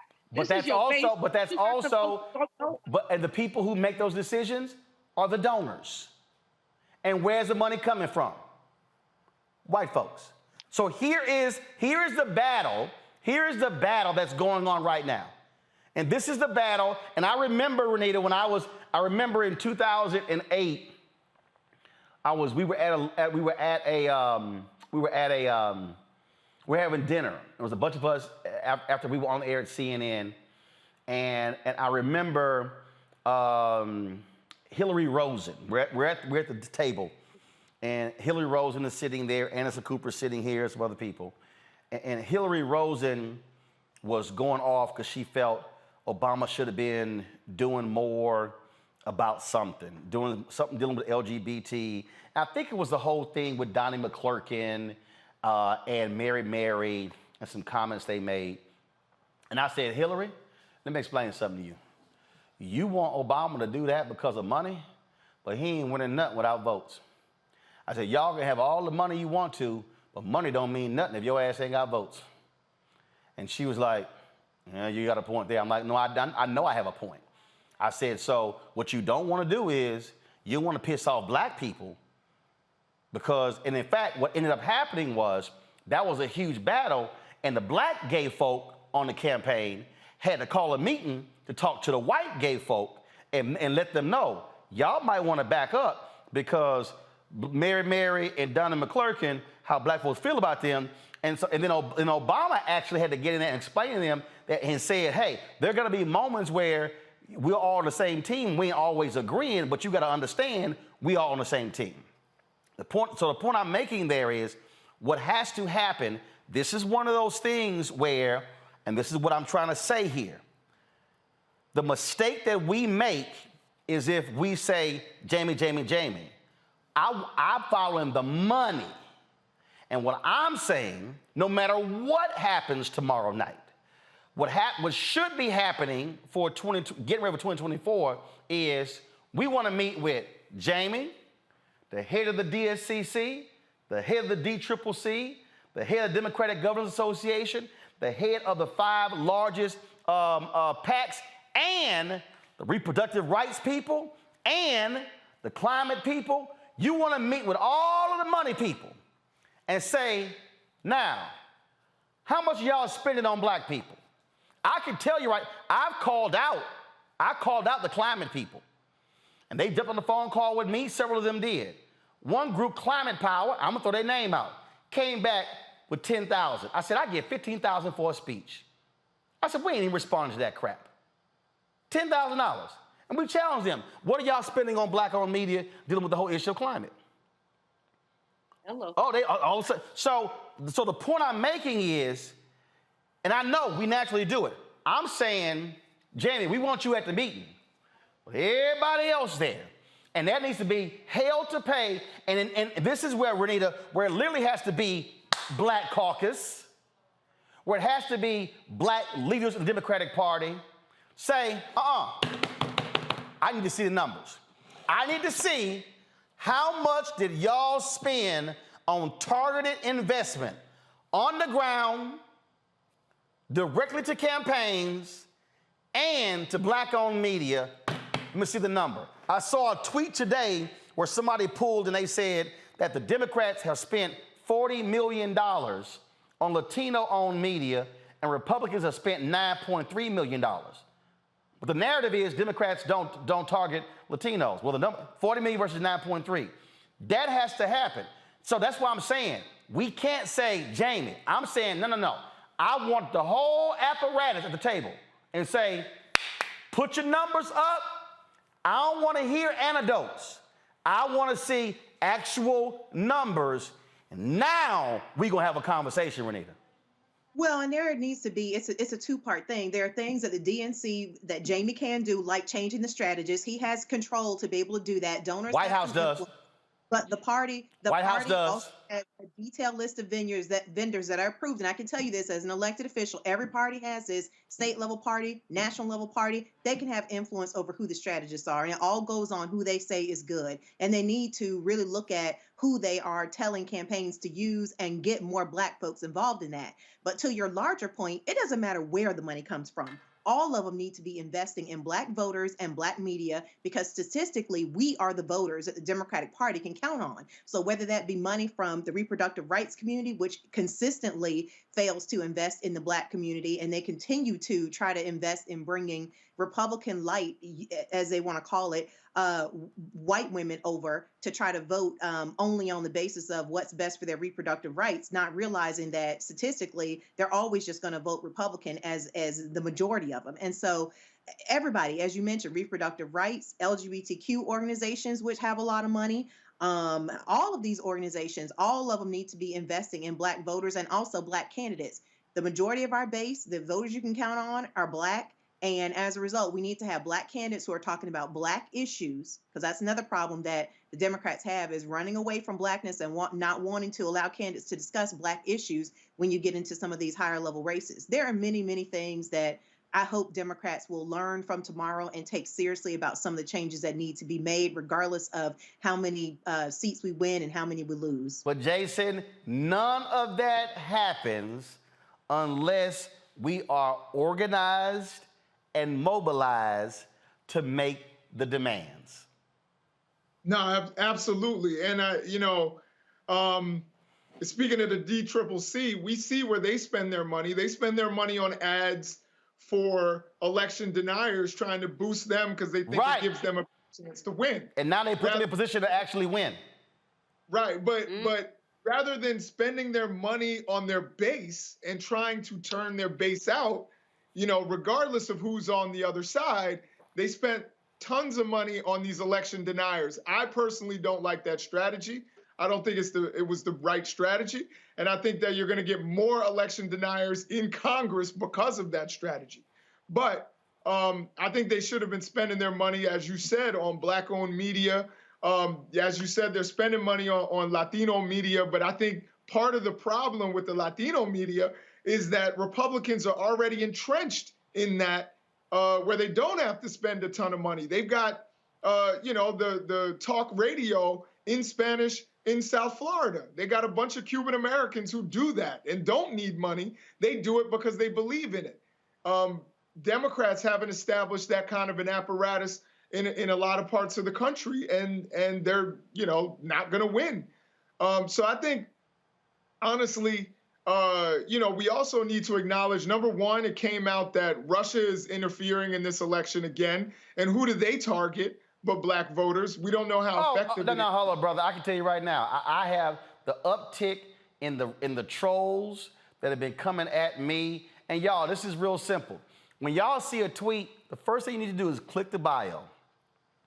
And if they open their account in October or November and they have 0 to 6 followers, that's a bot. See, ain't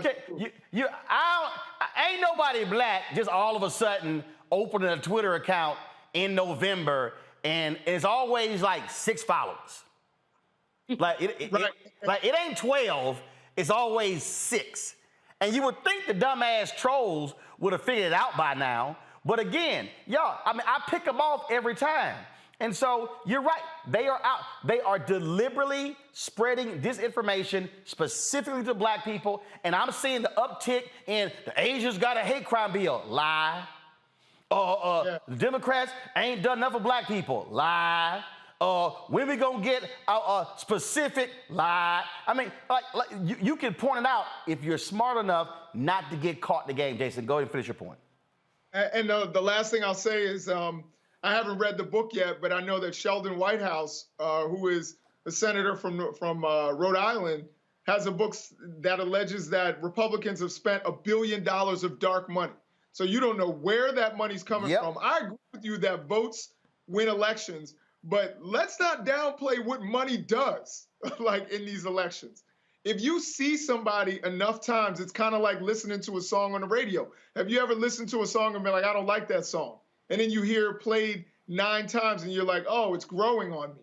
You know, I think that one of the things that we've seen, it makes it in the numbers that we see, it may seem kind of even what Democrats and Republicans are spending. But when you bring in the dark money that Republicans are putting in, and according to this book, $1 billion of it, like, it's pretty hard to compete with that.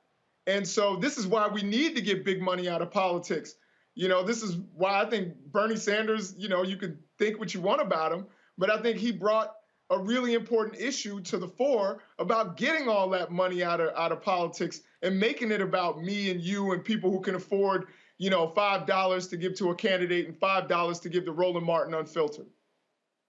You like that plug, I hope. Well, of course, you know, I always got to do the plug, right? All right, y'all, if y'all want to see some bullshit, just watch this here. Nikki Haley, of course, former governor of South Carolina. She worked as the ambassador to the UN for Donald Trump. Let me tell you what her trifling ass did. I'm just going to go ahead and play for y'all what her trifling, sorry ass had to say at a Herschel Walker rally about Senator Raphael Warnock. Hit play. Illegal immigrants are more patriotic than the leftists these days. They knew they worked to come into America, and they love America. They want the laws followed in America. So the only person that we need to make sure we deport is Warnock.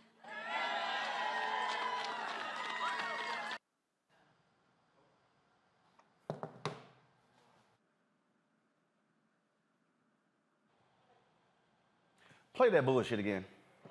Illegal immigrants are more patriotic than the leftists these days. They knew they worked to come into America, and they love America. They want the laws followed in America.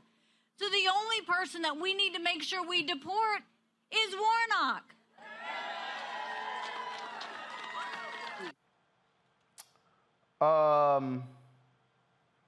First of all, Nimrata, your name ain't Nikki. Your name is Nimrata Haley.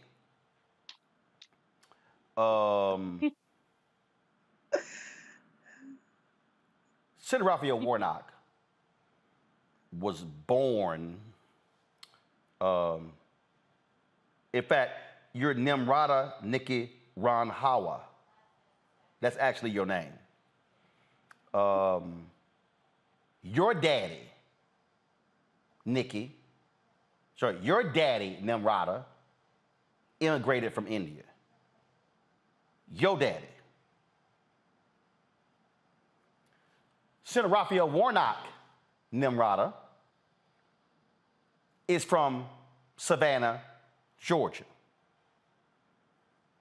His daddy and mama are from Savannah. Nimrata, Warnock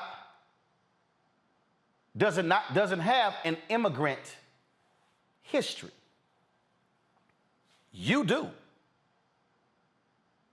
Your daddy is from India. Your daddy not from Indiana. You were born in South Carolina, Nimrata, but your daddy wasn't born in South Carolina. Yeah. Your mama wasn't born in South Carolina. Your mama and daddy came to America. So if anybody would get deported, it would be you, Nimrata Nikki Ranhawa Haley, because your lineage ain't in this country. On the other hand, Raphael Warnock, his ancestors didn't have the option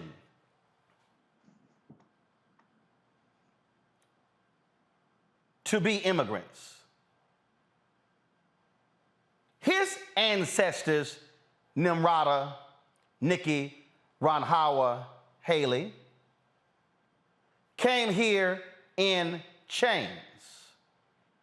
They were stolen labor. They were property. Nimrata Nikki Ranhawa Haley. So for you to stand at a rally and you are campaigning for a black man who, if we were in Georgia a couple of 100 years ago, absolutely would have been a Mandingo. Absolutely would have been in the field. And all of these Republicans, they ain't saying nothing. Nobody wants to say a word. Nimrata, Nikki, Ron Howard, Haley. Renita, you can go ahead and comment, because she gonna make me cuss. You already did cuss. Renita, go ahead.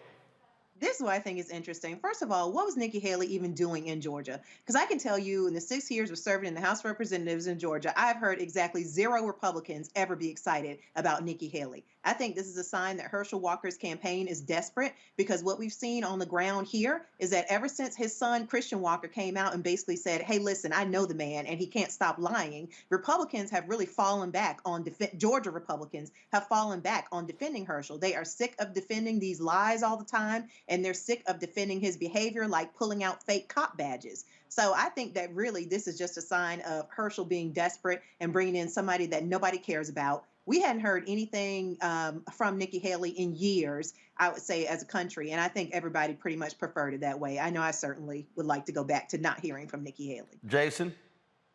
Yeah, so couple things. Number one, I think what your other guest said was 100% correct.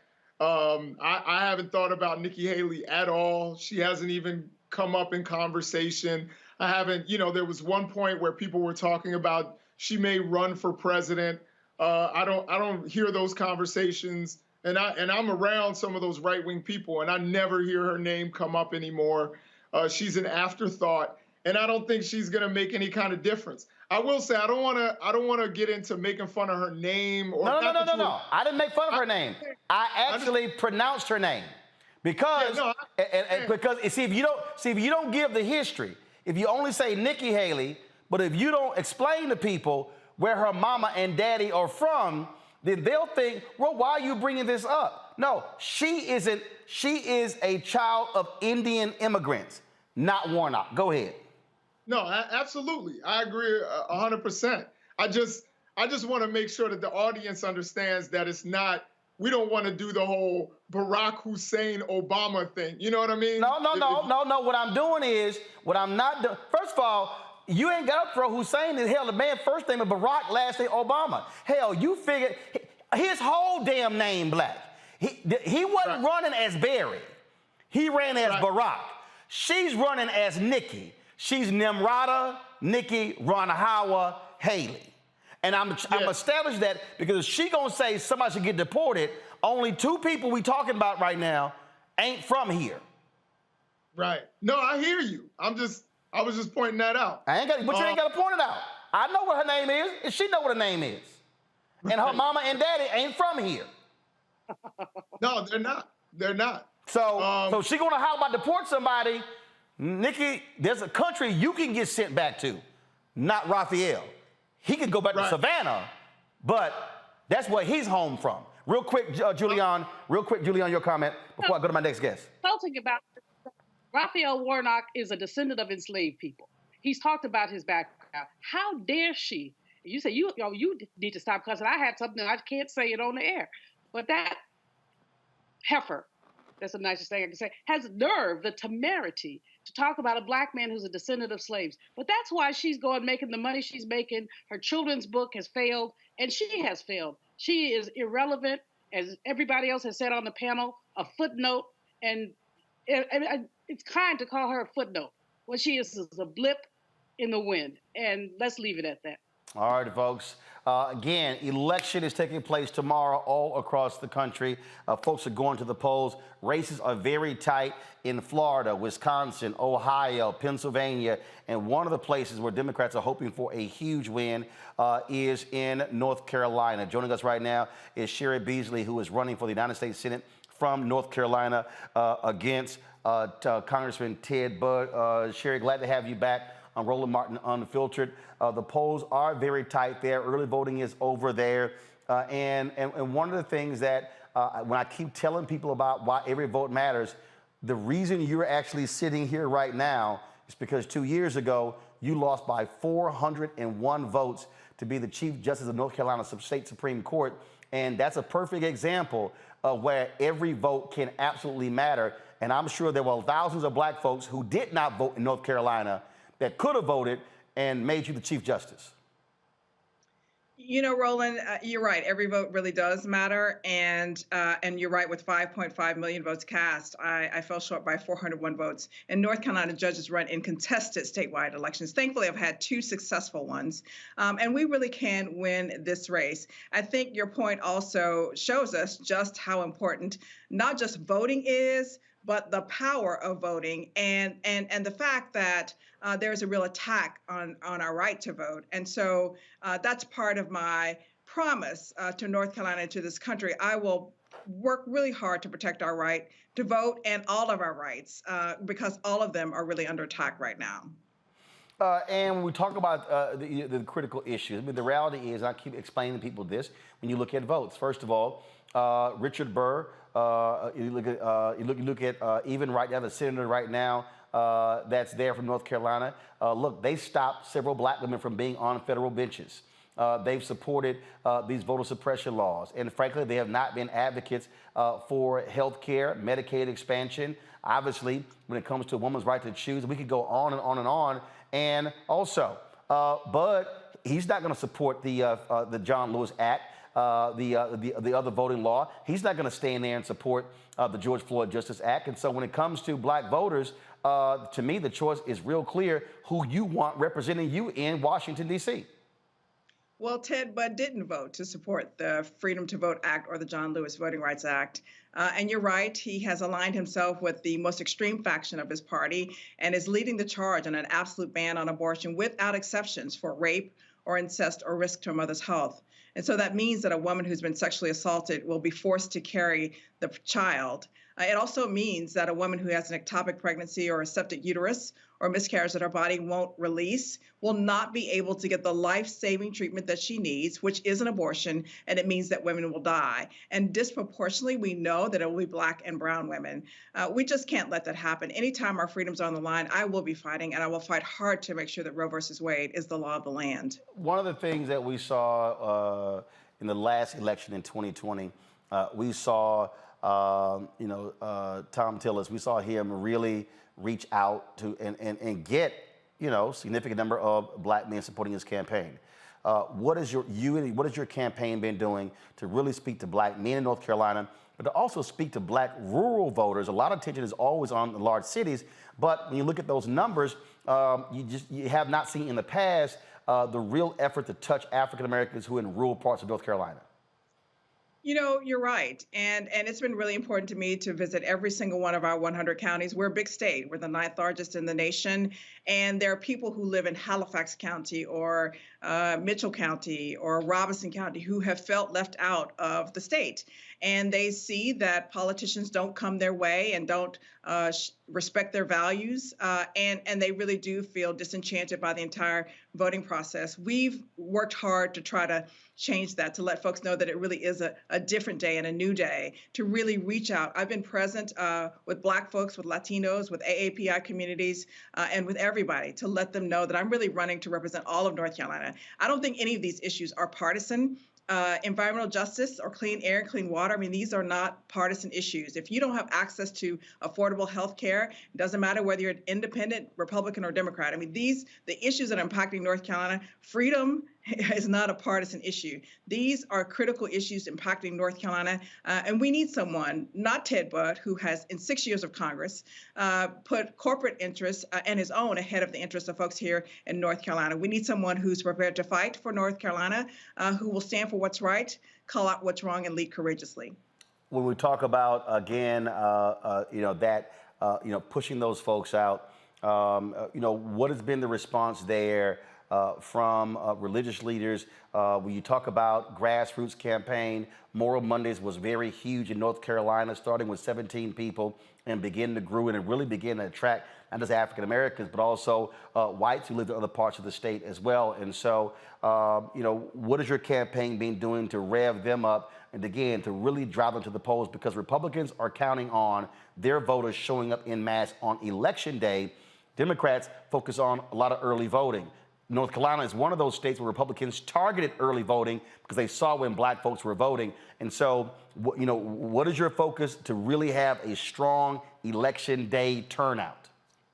You know, we are literally all over the state, and we have great volunteers who are working so hard and really engaging voters, especially many of them who may not be inclined to vote in this election. We want to let them know why we must all feel a sense of urgency in this election. And I will tell you, you've had lots of folks who've come here, lots of senators, Cory Booker, John Ossoff, and Majority Whip Jim Clyburn came here, and he said, you know, I don't know why we ever call the 2020 election the most important election of our lifetimes. He said, this election is the most consequential election of our lifetimes. And we're spreading that message to folks all over the state. We're letting folks know that we have a lot to lose if we don't get this right. And that I really am working hard and I always have. I have 30 years of public service here in North Carolina as a public defender, judge, and Chief Justice of the Supreme Court of North Carolina. And I've always worked really hard to uphold the rule of law and to uphold the Constitution for all people. So I'm excited about this race. There's a lot of energy here and enthusiasm. And I'm really encouraged that things are looking so good. Even in these last few hours, I would ask folks if they want to know more about my candidacy to please go to CheriBeasley.com, and that's CHERI, CheriBeasley.com for more information. We are still out there, and so if folks want to be engaged with the campaign, we'd love to have them. Last question for you. The X factor here for tomorrow, women and young voters. We saw what happened in Kansas where women turned out. We have seen significant registration all across the country. A lot of these polls are not actually showing those voters. And the same thing with young voters. And so has your folks also been really focused on those college campuses, turning out young voters? Because if young voters, it was 25, 28% in 2020. If young voters go past 30 and get to 35%, that's going to be huge, and that actually could be lead to major wins for you and other Democrats on tomorrow. You're absolutely right, and we have seen great interest and great excitement and great determination from women to make sure that they're getting to the polls and to share the message with others about why it's so important to vote. And we've seen young people. I think often young people get a bad rap about not voting. We've seen young people engaged. We're excited about so many that we have engaged in our campaign. And we're reaching out to folks, to young folks and to seniors to let them know that their issues are certainly on the line as well. So I'm really excited about where we are in this race. I'm looking forward to good things happening tomorrow, and we're just going to stay the course. All right, then. Cheri Beasley, good to see you. I don't think you're going to be getting any sleep tonight. Then again, you can always sleep after tomorrow night. But hopefully we'll know exactly what happens. It was a long time in 2020 before we found out the final results of that campaign. And I really do hope folks turn out in huge numbers and elect you to the United States Senate because, and also it will teach a lesson to Democrats, don't ignore the South. The South is changing. And if you actually care about winning, you can win in places other than the Northeast or on the West Coast. The South is a huge opportunity if they invest in voters in the South, especially black voters. Well, we've been performing really well here. We really have. I have well outperformed my opponent in this race. We know that national Republicans and Ted Budd are very worried. They have spent millions of dollars in this race to distort my judicial record. And they wouldn't be spending that kind of money if they didn't know we really can win this race. So I'm very encouraged. We'll continue to work hard. And you're right, Roland. We really honestly have a good chance of pulling this out. And I'm excited about that. All right, Cheri Beasley, we appreciate it. Thanks a lot. Thank you, Roland. All right, go back to my panel real quick here. I mean, look, this is the point I made there, Julian, is that, look, that was, I never forget, that was a, Tim Ryan criticized, it was a political article, I think of the political article, where I said,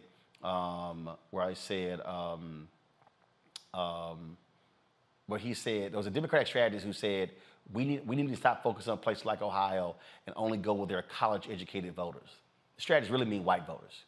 And again, Georgia proved in 2020 what happens when people on the ground, when they focus, invest, mobilize, and organize, and then you see what the result is. And what has to happen is, but too often on the Democratic side, again, these white strategists, they don't want to do the work. They don't want to go into the communities. They don't want to spend the money. And the reality is, North Carolina, they could have picked off North Carolina in 2020, except Cal Cunningham decided to have a damn affair during the campaign. It became public and the dumbass lost. I'm like, dude, if you're going to cheat after the election.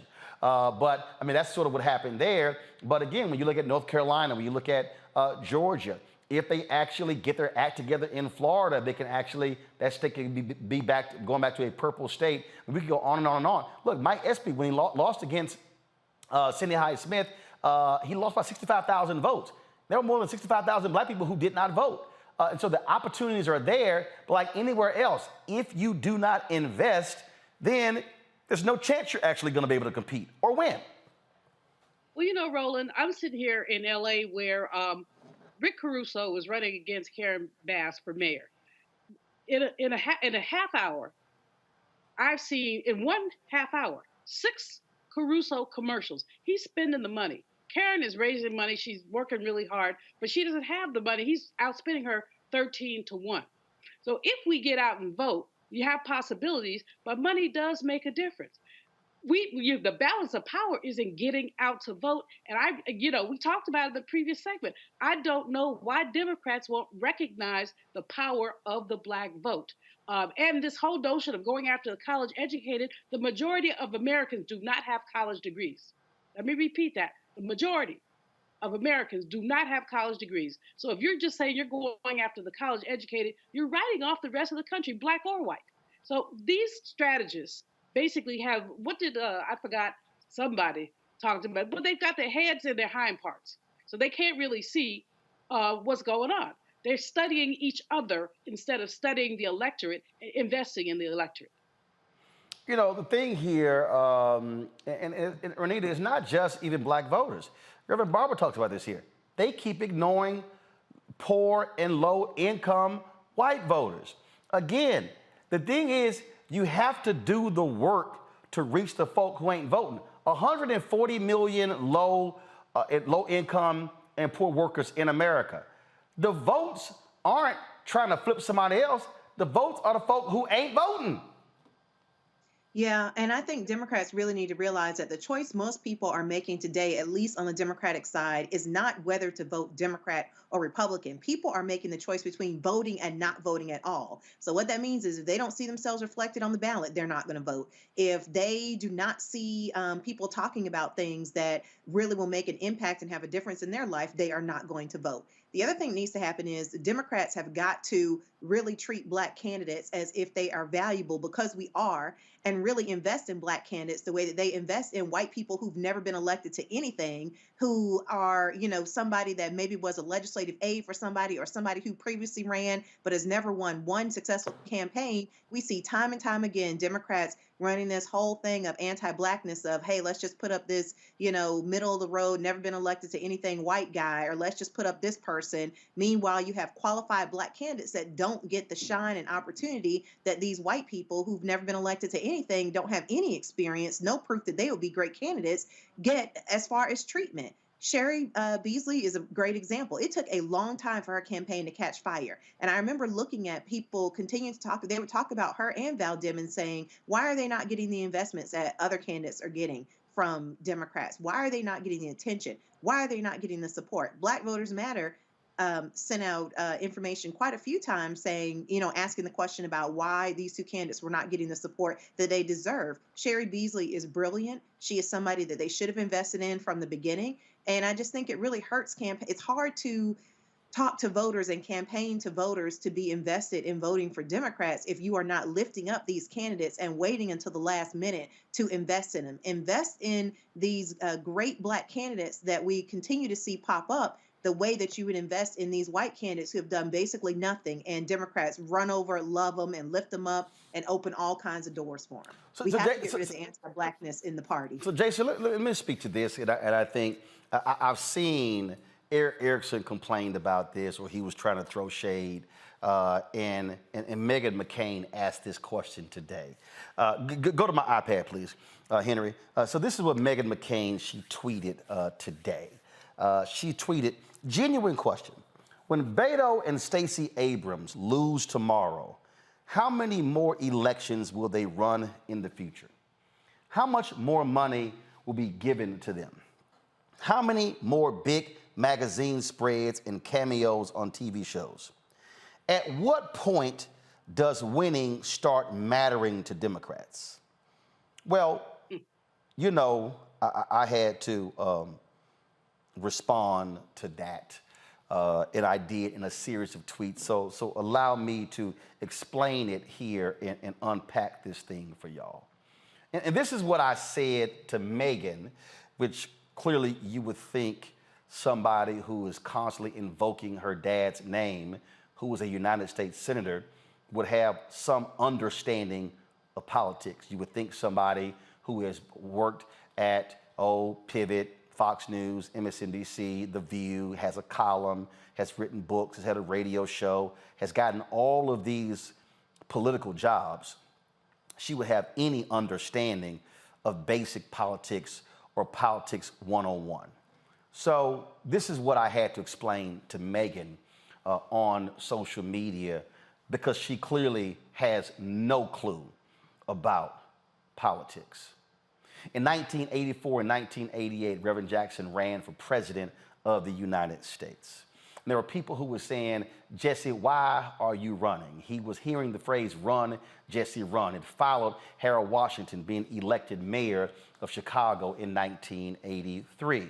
And so he runs in 1984 and is traveling around the country. And then he runs again in 1988. And what people don't understand is that Reverend Jackson's run in 1988 led to Ron Brown becoming the first black chair of the Democratic National Committee. That led to them changing the rules of the Democratic Party from winner take all to proportional wins, because folks said, wait a minute, it's grossly unfair that Reverend Jackson was not able to win delegates, even though he was winning many of these places where a lot of black folks were. And so the rules were changed in the Democratic Party because Reverend Jackson dared to run for president. And so what ended up happening 20 years later, a then senator from Illinois, Barack Hussein Obama, runs for president. People talk about, how Obama won the Democratic nomination, but everybody forgets that Obama lost the major states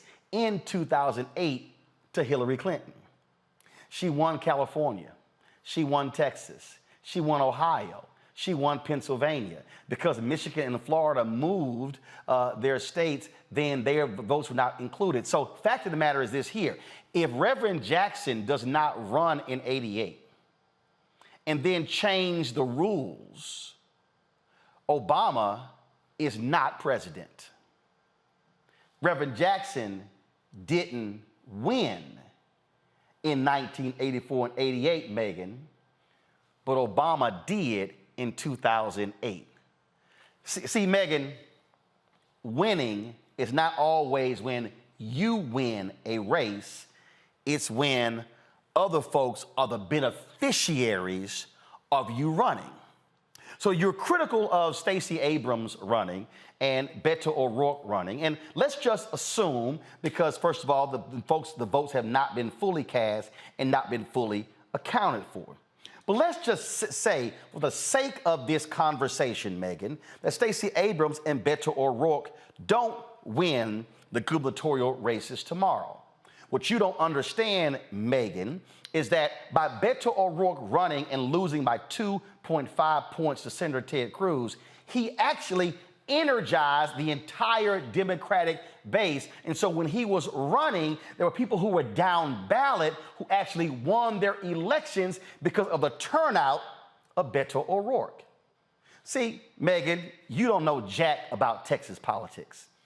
I do. I'm actually from Texas. I'm born and raised in Texas. I'm still a registered voter in Texas. Mama and daddy, 74, 75. Mama be 75 in a couple of weeks. So they have worked political campaigns. See, I don't just yell, my daddy, my daddy, my daddy, like you do. But I do understand politics, Megan. And what you have to understand, Megan, is that Democrats used to be in control of all statewide positions in Texas. John Tower, Republican, was the first Republican elected statewide in Texas since Reconstruction. George W. Bush beats Ann Richards for governor. When he wins the second term, they win all statewide positions. They've since run the entire state. What happened with Beto runs, Megan? Dallas County flips from red to blue. 18 black women run for judge in Harris County, Houston. I helped campaign for them. And they win in 2018, Megan. What then happens? Black DA in Dallas County, black DA in Houston. All of a sudden, Democrats began to win Dallas County, Harris County, Bexar County, Travis County, because all of a sudden of the amount of money Beto raised and the organization and the infrastructure that he put in place, and because he visited every county in Texas. So he did what the previous folk who ran for governor wouldn't do, and that is travel the state. And so, Megan, if you actually know anything about politics, which you clearly do not, and I know you called it a serious question, or a generous, or whatever you called it, then you have to understand that there are times when you lose, but you win. Because what Beto O'Rourke has done by running twice, U.S. Senate and now governor, he literally is reviving a moribund Democratic Party that frankly has been demoralized the last 20 years. See, they thought in 2008, when there was all of this energy and excitement around Clinton and Obama, the party was ready to come back. They said, man, this is a shot, because so many folks were energized. But guess what happened? Obama wins the nomination, becomes president, and he forgets Texas. He only comes to Texas to pick up campaign checks, and he left. They literally never organized Texas. So for 8 years of the Obama presidency, Texas wasn't organized. In 2016, wasn't organized. And all of a sudden, Beto actually runs. And all of a sudden, now Texas get organized. Now let's go to Georgia. What happens there? Stacey Abrams is sitting there in Georgia's House. And they're saying, y'all, we can win Georgia if y'all put money in Georgia. Democrats said, no, we ain't wasting our time with that. Megan, you think I'm lying? 2012, Megan, I'm standing outside of CNN waiting to go on. Who is standing right with me? Congressman Chris Van Hollen. Who is Congressman Chris Van Hollen? At the time, he was a member of Congress of the House from Maryland. He was the chair of the Democratic Congressional Campaign Committee.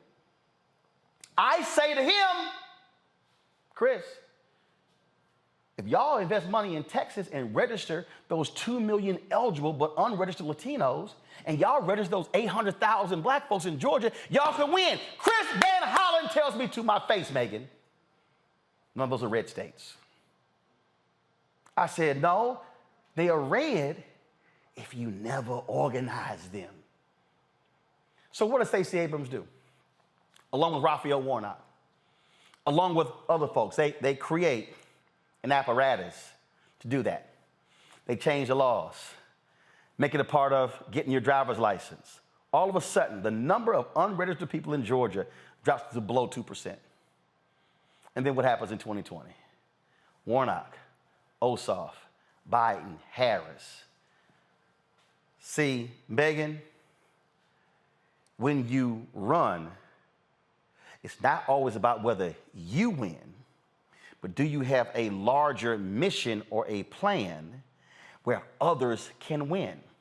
So even if Stacey Abrams loses tomorrow in Georgia, even if Beto O'Rourke loses tomorrow in Texas, Megan, what they have done is left a blueprint that they can now hand to the next Democratic candidate. They can now point to the people down ballot who've been able to win, and they can say, these are the ways that we can win in the future. See, Megan, some of us were not born into political families. Some of us were not born with silver spoons.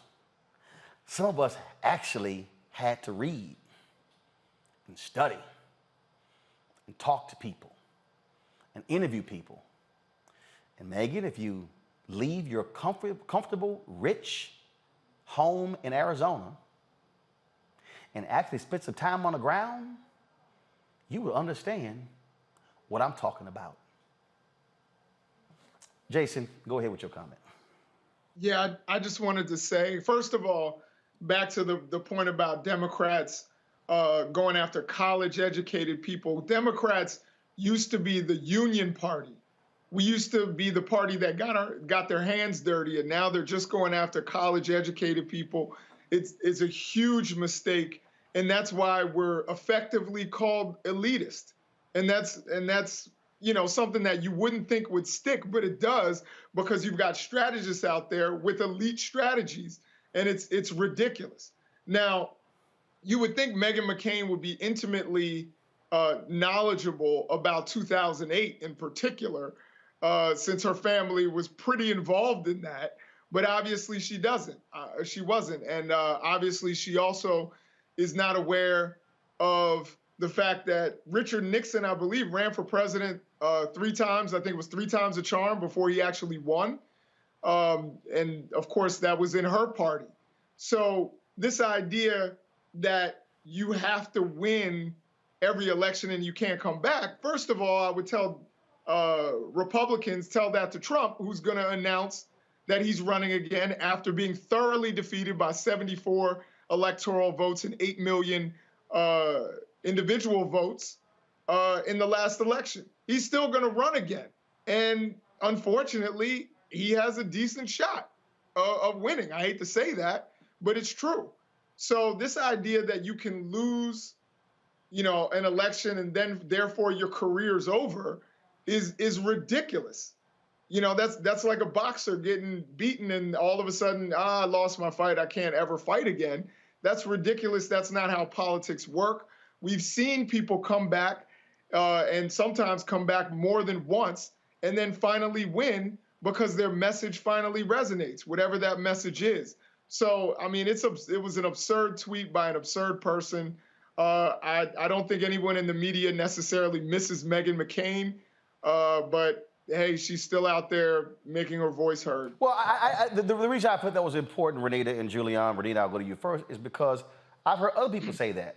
And I think a lot of people just simply don't understand politics and don't understand when somebody's running, they're not necessarily just running for them. They serve a purpose that's actually bigger than them. Yes, but Roland, you see, this whole thing is a great example of what I was talking about before. Mediocre white person, who is Meghan McCain, floated up for no reason, no good reason at all, as somebody who should be weighing in on and telling us who should be allowed to run and who should not. She has done nothing except have a father who was elected. But meanwhile, she thinks that her opinion should count with as much weight as people who, like myself and yourself, who've actually done the work. I think the better question here is, why is she counting their pockets? Why is she counting their opportunities? Like, she should not have anything to say about what these people choose to do if they do not win their elections. But to your point, everything that you said was correct. People really don't understand what happens with the impact of somebody running a campaign where you're galvanizing a lot of folks. Elections are connected, and sometimes you may lose, but lots of people may win. And that is exactly what we saw happen in Georgia when Stacey Abrams lost in 2018. There were DAs across the state that got elected. There were all types of local county commissioner seats that flipped, that some of them never even had Black representation in their entire history. They had historic elections because of Stacey being at the top of the ticket. So, I mean, again, Meghan, prime example of what I was talking about before, mediocre white people talking loud and wrong and being elevated for absolutely no reason. Julian, we often on this show, we talk about how so much focus, whenever people talk about suburban women, they also are talking about white women. Well, guess what? Sarah Palin, she just said it out loud. Listen.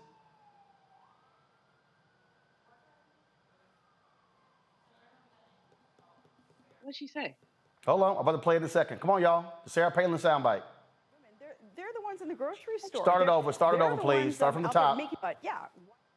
Women, they're the ones in the grocery store. They're the ones out there making sure. I need you to pull the audio up. She's saying it from the beginning. I'm going to replay it again. Have the audio up, please. The trajectory that we are on, Eric, in our country, it's not good. It's going down, and something has to change. The audio up. She says white women at the top. Women, most women in general, we're not stupid. White suburban women, we want to change. We want to get back on track, and we want safety for our kids. I think of it more as a bunch of mama grizzlies out there looking to support and defend that next generation, and we will rear up on our hind legs, and we will do anything that we can to defend our cubs.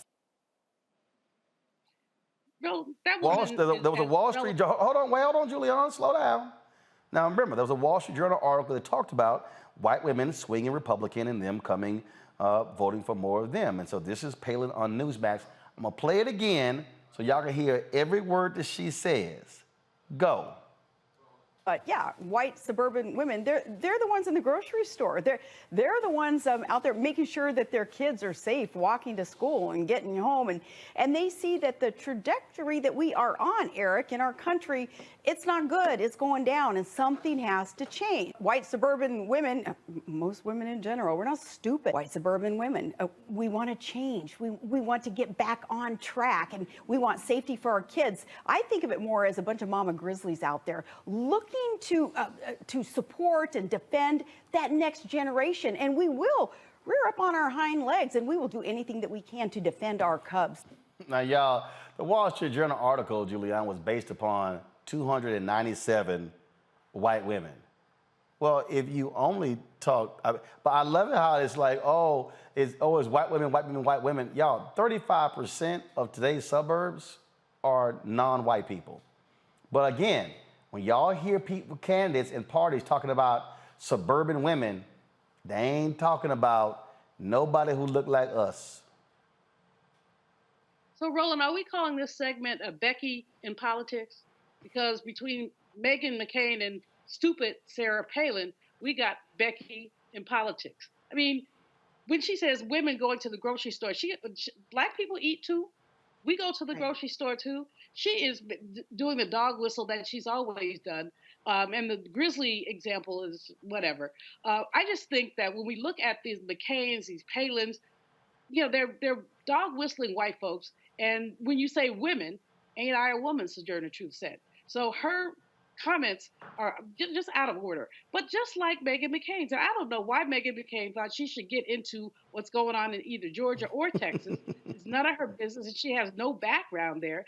And whether Beto and Stacey win or lose, they have mobilized people. I think the example you used of Reverend Jackson was a really good one, because if you remember 1984, how many people were empowered by Jackson's win? I could just call the roll of the Donna Brazile, Cleo Fields in Louisiana, Mignon Moore, who worked on the campaign, Yolanda Caraway, who's now a strategist. I mean, you could just call the roll of the people who basically were empowered by that Jackson run. And so she doesn't know what she's talking about. And quite frankly, when she's talking about losers, she might want to talk about her daddy. If she wants to talk about losers, and people, basically respected John McCain for many reasons, but, he was, and for giving President Obama props when many other Republicans did not. But still, she does not know what she's talking about. Sarah Palin doesn't know what she's talking about because she's still looking for Alaska out her window. No, look for Russia. Yeah, looking for Russia. Looking for Russia out the window. So, I guess, I don't know where she's been, but wherever she's been, she needs to go back. Well, trust thank me. you, Alaska, for not voting for her for Congress. And guess what? We can blame Megan's daddy for giving us Sarah Palin. Yes, we can. Let's not forget that. All right, folks, real quick couple of things. A white University of Kentucky student gets arrested for assaulting this sister in the dorm. This video went viral over the weekend. Go ahead and play it. I hope. Could you stop, please? No. Could you stop? No. Thank you. I'm giving all this away. You're a nigger. You're a bitch. Oh, Jesus.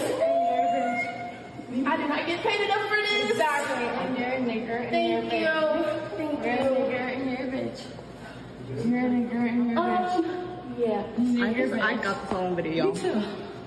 I got the song. You're in your bench. Cause you trying to get me to get her to like get chairs and things. Not another job. You're in your bench.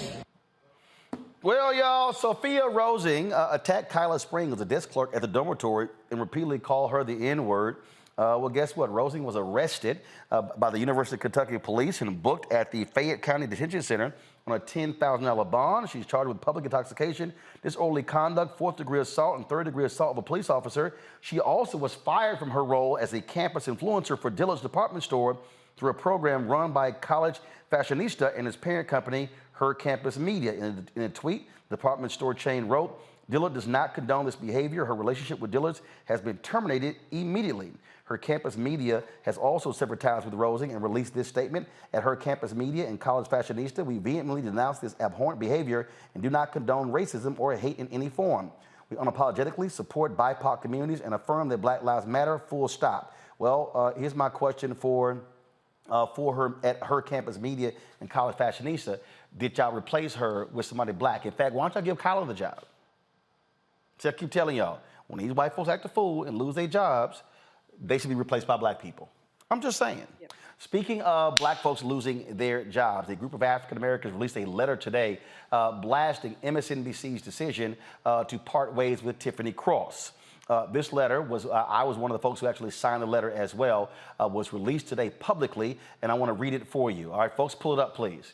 The letter states, "Dear Miss Jones," this is addressed to Rashida Jones, African-American who is the president of MSNBC, the first African-American to be president of a news network. "We write to you on behalf of the Cross Connection viewing audience, which is made up of more than 35% of black Americans and other people of color who tune in every weekend. Throughout her more than 20 years in media, Tiffany Cross has been a consistent light of truth. Her integrity is a hallmark of her career on which her steadfast audience has come to rely. Ms. Cross is a trusted communicator, friend, and validator to marginalized communities who too often find their voices and valuable perspectives missing from mainstream media. Nowhere was this more true than on her MSNBC show, The Cross Connection. Her authentic audience connection and intentional truth-telling made it MSNBC's highest-rated weekend show, becoming appointment viewing for a committed audience that made the show's topics and host trend weekly. That is why we are deeply disappointed in the abrupt cancellation of The Cross Connection and the unexpected ouster of its host just 4 days before a critical midterm election. This decision was announced just 2 weeks after a targeted, racist, and misogynistic strike against both Ms. Cross's reporting and character from a known racist and anti-Semite, Fox News host Tucker Carlson. His intentional misrepresentation of her platform amounted to no less than a direct attack and should have engendered immediate defense and support of Ms. Cross by her parent network. Instead, it appears that NBC Universal has allowed Fox News to dictate its hiring and unwarranted firing decisions. We cannot afford to be bullied by those who willingly and wantonly drag this country backwards. Given the undeniable rise of fascism and persistent threats to democracy we face in the current moment, NBC should be an unrelenting force for truth and a safe harbor for voices like Ms. Cross, as well as those with whom she shared her broad and popular platform. While other networks give voice to election deniers, Ms. Cross featured voting rights champions. Where other shows spread disinformation, The Cross Connection spotlighted justice. Where other outlets catered to the country's worst instincts, Ms. Cross elevated the discourse and taught audiences how to protect democracy. There's a persistent theme in the denigrating of black women's value and the silencing of black women's voices when they speak uncomfortable but necessary truths about the state of our society. This season is too grave a moment in American history to silence the voices of black women who, time and again, save America from itself. Tiffany Cross has long been one of those black women, and her voice is needed now more than ever. We believe you are clear about the dangers we are collectively facing and how reminiscent it is of this nation's dark past. We would like to meet with you before Friday, November 11th, 2022, to discuss a path forward that is restorative to the reputation and dignity of Ms. Cross. It was signed by Melody Campbell, Cliff Albright, Black Voters Matter Fund, Latasha Brown, Alicia Garza, Rashad Robinson, Derek Johnson of the NAACP, Lanita Baker, National Bar Association, LaFonza Butler, Emily's List, Maurice Mitchell, Working Families Party, Tamika Mallory, Until Freedom, David Johns, the National Black Justice Coalition. It was by myself, Angela Rye, Impact Strategies, Jamel Hill, Unbothered Network, Kerry Champion, Reverend Mark Thompson, Make It Plain, Bishop William Barber III, the Poor People's Campaign, Repairs of the Breach, Ben Crump, Reverend Dr. Iva Carruthers, Reverend Dr. Liz Theo Harris of the Poor People's Camp. First of all, Carruthers with the Sarah DeWitt Proctor Conference, Reverend Liz Theo Harris, Cairo Center and the Poor People's Campaign, Savante Myrick, People for the American Way, Barbara Arnwine, Transformative Justice Coalition, Hillary Holly, Care in Action. Also, Ajeen Poo, National Domestic Workers Alliance, Kimberly Carter, Rep. GA Institute, Taracia Brown Wilkinson, Our Women in Politics, Jerry Gonzalez, Rebecca Carroll, Cindy Leave, Rebecca Carroll, Cindy Leave, Dorian Warren, Tynesha McHarris, Tiffany Flowers, Patrick Gaspard, Tarana Burke, Janice Mathis, as well. Those are the folks who, and Cleola Brown, Mignon Moore, Bishop Leah Daltrey, and Damon Hewitt with the Lawyers Committee for Civil Rights Under Law. The reality is this here, folks. Also, Keith Olbermann ripped Rachel Maddow, Chris Hayes, Lawrence O'Donnell for their silence after Tiffany was let go. Now, her contract is up in a month. They said it was her comments. Well, no, they haven't actually given an official reason. It's the sources that we've actually heard from that have been talking. MSNBC gave no statement. But what they did do is, after the letter was dropped, they did release a statement. Lori Ann Asio, Vice President of Communications for NBC News and MSNBC, gave this statement to the Griot that business decisions like this happen all the time. Quote, we received a letter signed by several organizations. We are proud of our long history celebrating diversity on and off air at MSNBC and throughout the news group. This is an ongoing effort and will continue to elevate diverse perspectives and voices during this election season and beyond. And they're gonna have a rotation of hosts on the Cross Connection until they finalize their programming. And let me just tell you what's probably gonna end up happening. And so go ahead and write it down. MSNBC is paying Jen Psaki a whole bunch of money to come host a show there at MSNBC. Now remember, they got rid of Amin's show and Zerlina Maxwell's show on the Peacock channel, okay? Because they're saving money. They're giving Rachel Maddow $30 million to host a show once a week, all right? To keep it from going to Sirius XM or CNN or somewhere else. So here's what's gonna happen. They're gonna probably move Jen Psaki into Jonathan Capehart's slot on Sunday morning. They're probably gonna move Jonathan Capehart into Tiffany's slot on Saturday. Watch it happen, write it down, it's gonna happen. That's what you're actually dealing with there. But really what you're dealing with here, and this is what I keep telling y'all about mainstream media. I spent 6 years at CNN. And when people come up to me like, man, I wish you could go back to mainstream media, I said, let me explain something to you. The only person who can fire Roland Martin is God. That's the hierarchy here. I'm the CEO, I'm the owner. God is the only person above me. When you work in that environment, ratings don't matter. They will fire you if they want to. They will choose not to resign you if they choose to. And that's what happened here. And so I said this, and I tweeted this, Rashida Jones, who I know, the president, must speak to this issue why Tiffany Cross was not given a new contract and continue hosting her show. Her boss, Cesar Conde, over NBC, must speak to this. His boss, Jeff Shell, who's over all of NBC Universal, must speak to this. They all must speak to it. And black folks, this is real simple. You got to make a decision. Or you're going to keep watching. What did you hear when Jeff Carr in our promotion, when he says, you need to bring your eyeballs home to Roland Martin Unfiltered and the Black Star Network? The reality is this here. We are the most loyal audience they have. Black folks represent, we watch MSNBC more than anybody else. So we should be saying, this how y'all gonna do a truth teller? And here's the other question. You hired Tiffany Cross for her opinion. So you getting rid of her because of her opinion? Oh, you didn't realize she was a truth teller when she was trying out? So you gave her a show? Explain that. Explain why would you hire somebody to be an opinion host, but then, well, we don't like it. And keep in mind, I've already heard people say, well, you know, she made that comment, she made the comment on Charlamagne's show about Florida and used the word dick. Mark Halperin called Obama that on Morning Joe and got suspended. He was back on the air. The only reason he got fired was because of his Me Too problems. Oh, I'm sorry, Mark Halperin was a white guy who was a favorite of Joe and Mika.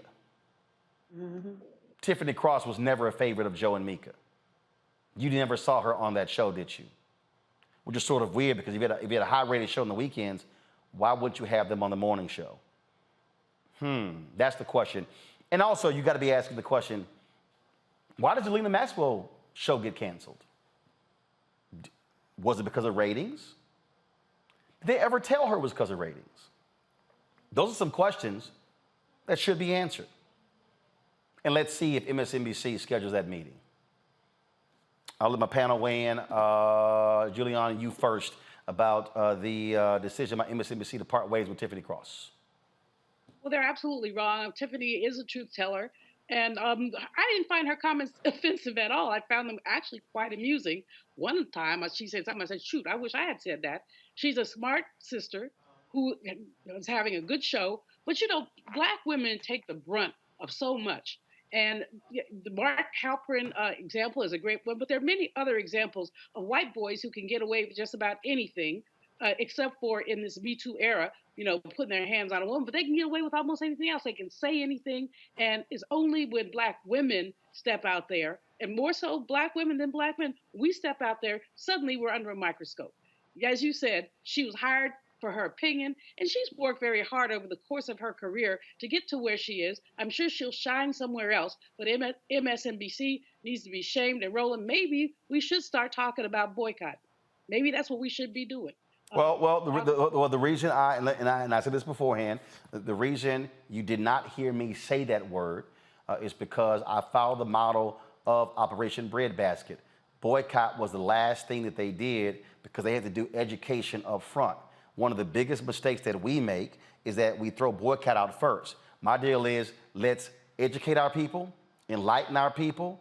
They met with them, and then if the answer wasn't satisfactory, they got back, then they went to the next step. And so the worst thing in the world, that's why you will rarely ever hear me say it. I don't throw that out there because if we have not prime positioned our people here to understand what the issue is, then a boycott actually fails. That's the only reason. That's the only reason. Renita. Well, I hope that my comments will help with some of that education because we need to quickly get to the part where we boycott. Here's what I've always noticed about MSNBC. This is a left-leaning network, yet most of the people that they have hosting the various shows are not Black people who are the base of the Democratic Party. They've got Joe and Mika with a 2-hour show every day. No, baby. After Battle, that got bumped to 4 hours. Oh, okay. Well, so they were 3 hours, now they 4.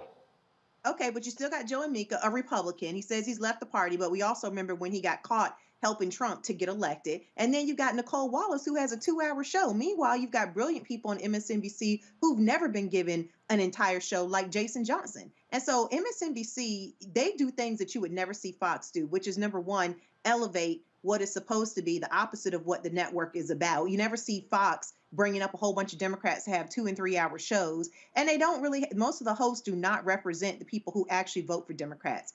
This is a problem that MSNBC should be taken seriously because many people, especially generation, the millennials and generation Z, I believe it is, they've done a lot of cord cutting. Most people don't even pay for cable anymore. Yes, you can watch MSNBC on the apps, but the point is mainstream media has taken a hit over the years, and it continues to take a hit because people can look at things that resonate with them more, like Roland Martin. They can look at things online that resonate with them more. And so they really can't afford to be not catering to the people who are actually keeping their eyeballs on MSNBC. Jason? Well, the one thing I'll say about Jen Psaki is whatever it is, I've seen her on television when she's not at the podium and answering questions, when she's literally in a box the way we are right now, and whatever it is, she doesn't have it. So if she's going to host a show, that show's going to bomb. I'll put it right now. I'll put money on it. It's not going to work. She just doesn't have the charisma in that kind of a setting. So she's not the one to host a show. I think there are other people that may take that spot. But one of the things we have to know about MSNBC is that they've always ghettoized their Black talent onto weekends.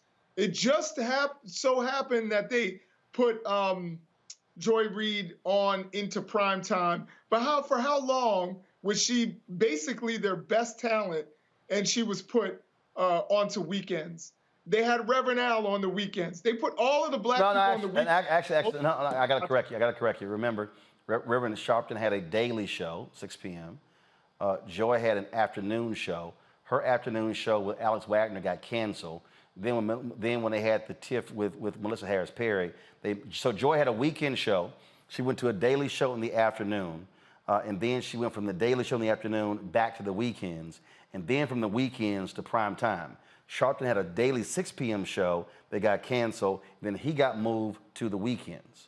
And then Tamron Hall had a morning show. Craig Melvin had a show that was a midday show.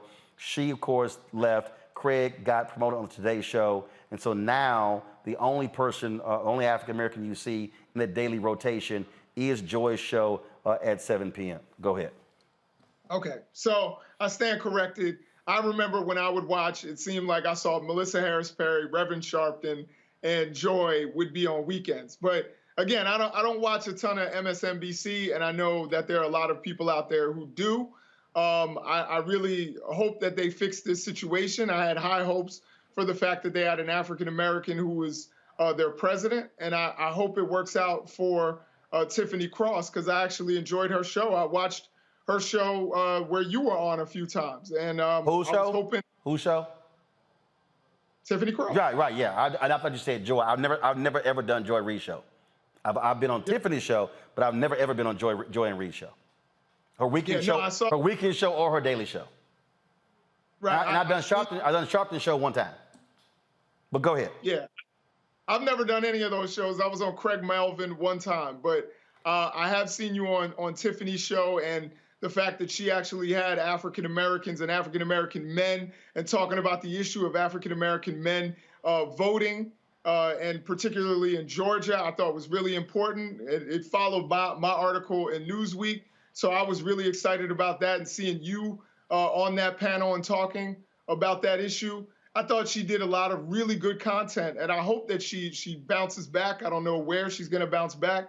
There's really, it seems like, in terms of liberal networks right now, it's only MSNBC in terms of the major networks.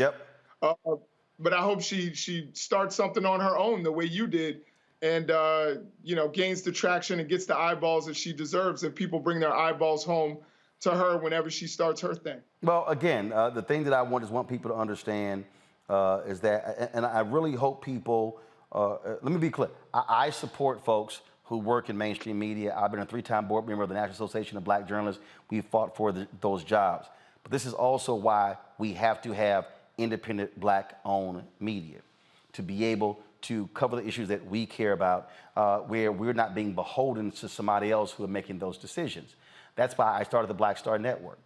That's why we have 5 shows. That's why we have 3 shows in development. This is why when I talk about you supporting us with your resources, it matters. Because here's the deal. You right now, if you got cable, you are sending, let me be just real clear with y'all. Because see, again, folk don't even understand this, Julian, Renita, and Jason. A lot of y'all who have got cable news right now, you are spending more money per month on Fox News than you are on this show. The cable fees that Fox News gets is what funds them, along with advertising. So if you have cable, you're actually funding Fox News. You're funding Newsmax. You were funding One American News when it was on AT&T and Verizon, Fios. You might want to understand the business of the business. Fox News is the most profitable cable news network. And they get paid a monthly fee. Every cable bill you're paying, if you have cable, you are sending money to Fox News every single month. Just so you understand that. And the same with MSNBC. And the same with CNN. So you literally are funding these networks. And so when we're complaining about what they do, we're funding them. Just so you're aware. Renita, Jason, and Juliana, I certainly appreciate it. Folks, tomorrow, live coverage. 6 hours of live coverage beginning at 7 p.m. right here on the Black Star Network. We've got more than 50 people who are lined up to speak. It's going to be a phenomenal night. Y'all, don't waste your time with the networks. If y'all want the blackest, realest breakdown of the election, watch the Black Star Network tomorrow. We're going to end the show with something Reverend Barber just sent me. He asked me to play this, and I said, I'll absolutely do it, folks. This is him talking about the importance of this election and what it means and why it matters to us. He's going to take us home. Holla!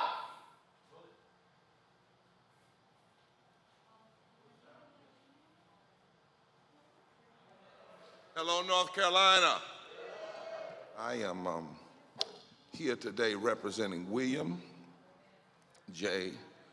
Barber II.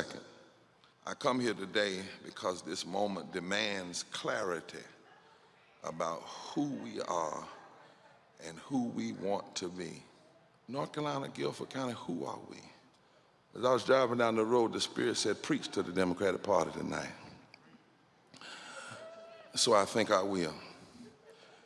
In the 5th chapter of John, there's a story about a pool of Bethesda. And Jesus comes to the place of the pool of Bethesda. It's full of pain, it's full of misery. It's a place where the people are suffering. They could not get help back home. The people felt like their political leaders didn't care and their religious leaders didn't care. It is a place for those who know that nothing is being done to reduce the misery index. And the Bible says that Jesus went where the misery was. And this story says to me that if you're going to really shift public policy, you got to first see the misery. You can't hide it. You can't refuse to talk about the large number of poor and low-wealth people in this state. You can't bypass it. Do you know who we are, North Carolina? We know who we are, whose we are. We know what North Carolina has done. Get up, organize your votes, and decide to make a move.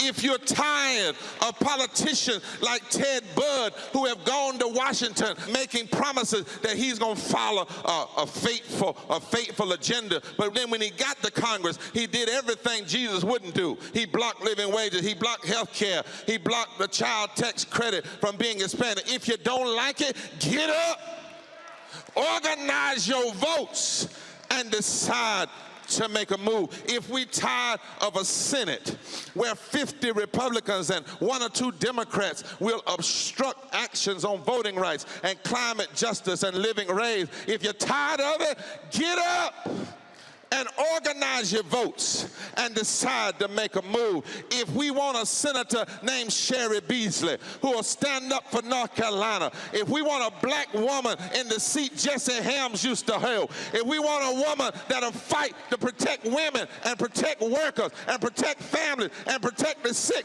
then get up, organize your votes, and decide to move. If you're tired of having an extremist Republican leading the state legislature since 2012, and all they've done since they've been there is attack gay people and attack Latinos and attack Medicaid and attack voting rights, if you're sick and tired of it, get up, organize your votes, act like you don't have to be here, and decide to move. If you're tired of a folk that would rather pack the Supreme Court with judges than keep people out of caskets during COVID, get up, organize your votes, and make a move. If you're tired of seeing 2.7 million people work hard every day without a living wage, then get up and organize your votes and make a move. If you're tired of Bud lying on Cheri, talking about he's a Christian and she's not, get up and organize your votes and make a decision. If you're tired of people saying they love the veterans, but then they won't even make sure the veterans have health care and living wages, get up, get up, get up, and organize your votes make a decision and move and act like we don't have to be here. North Carolina, we ain't never waited on nobody outside of North Carolina to help us. We got up ourselves, and we ought to do it again.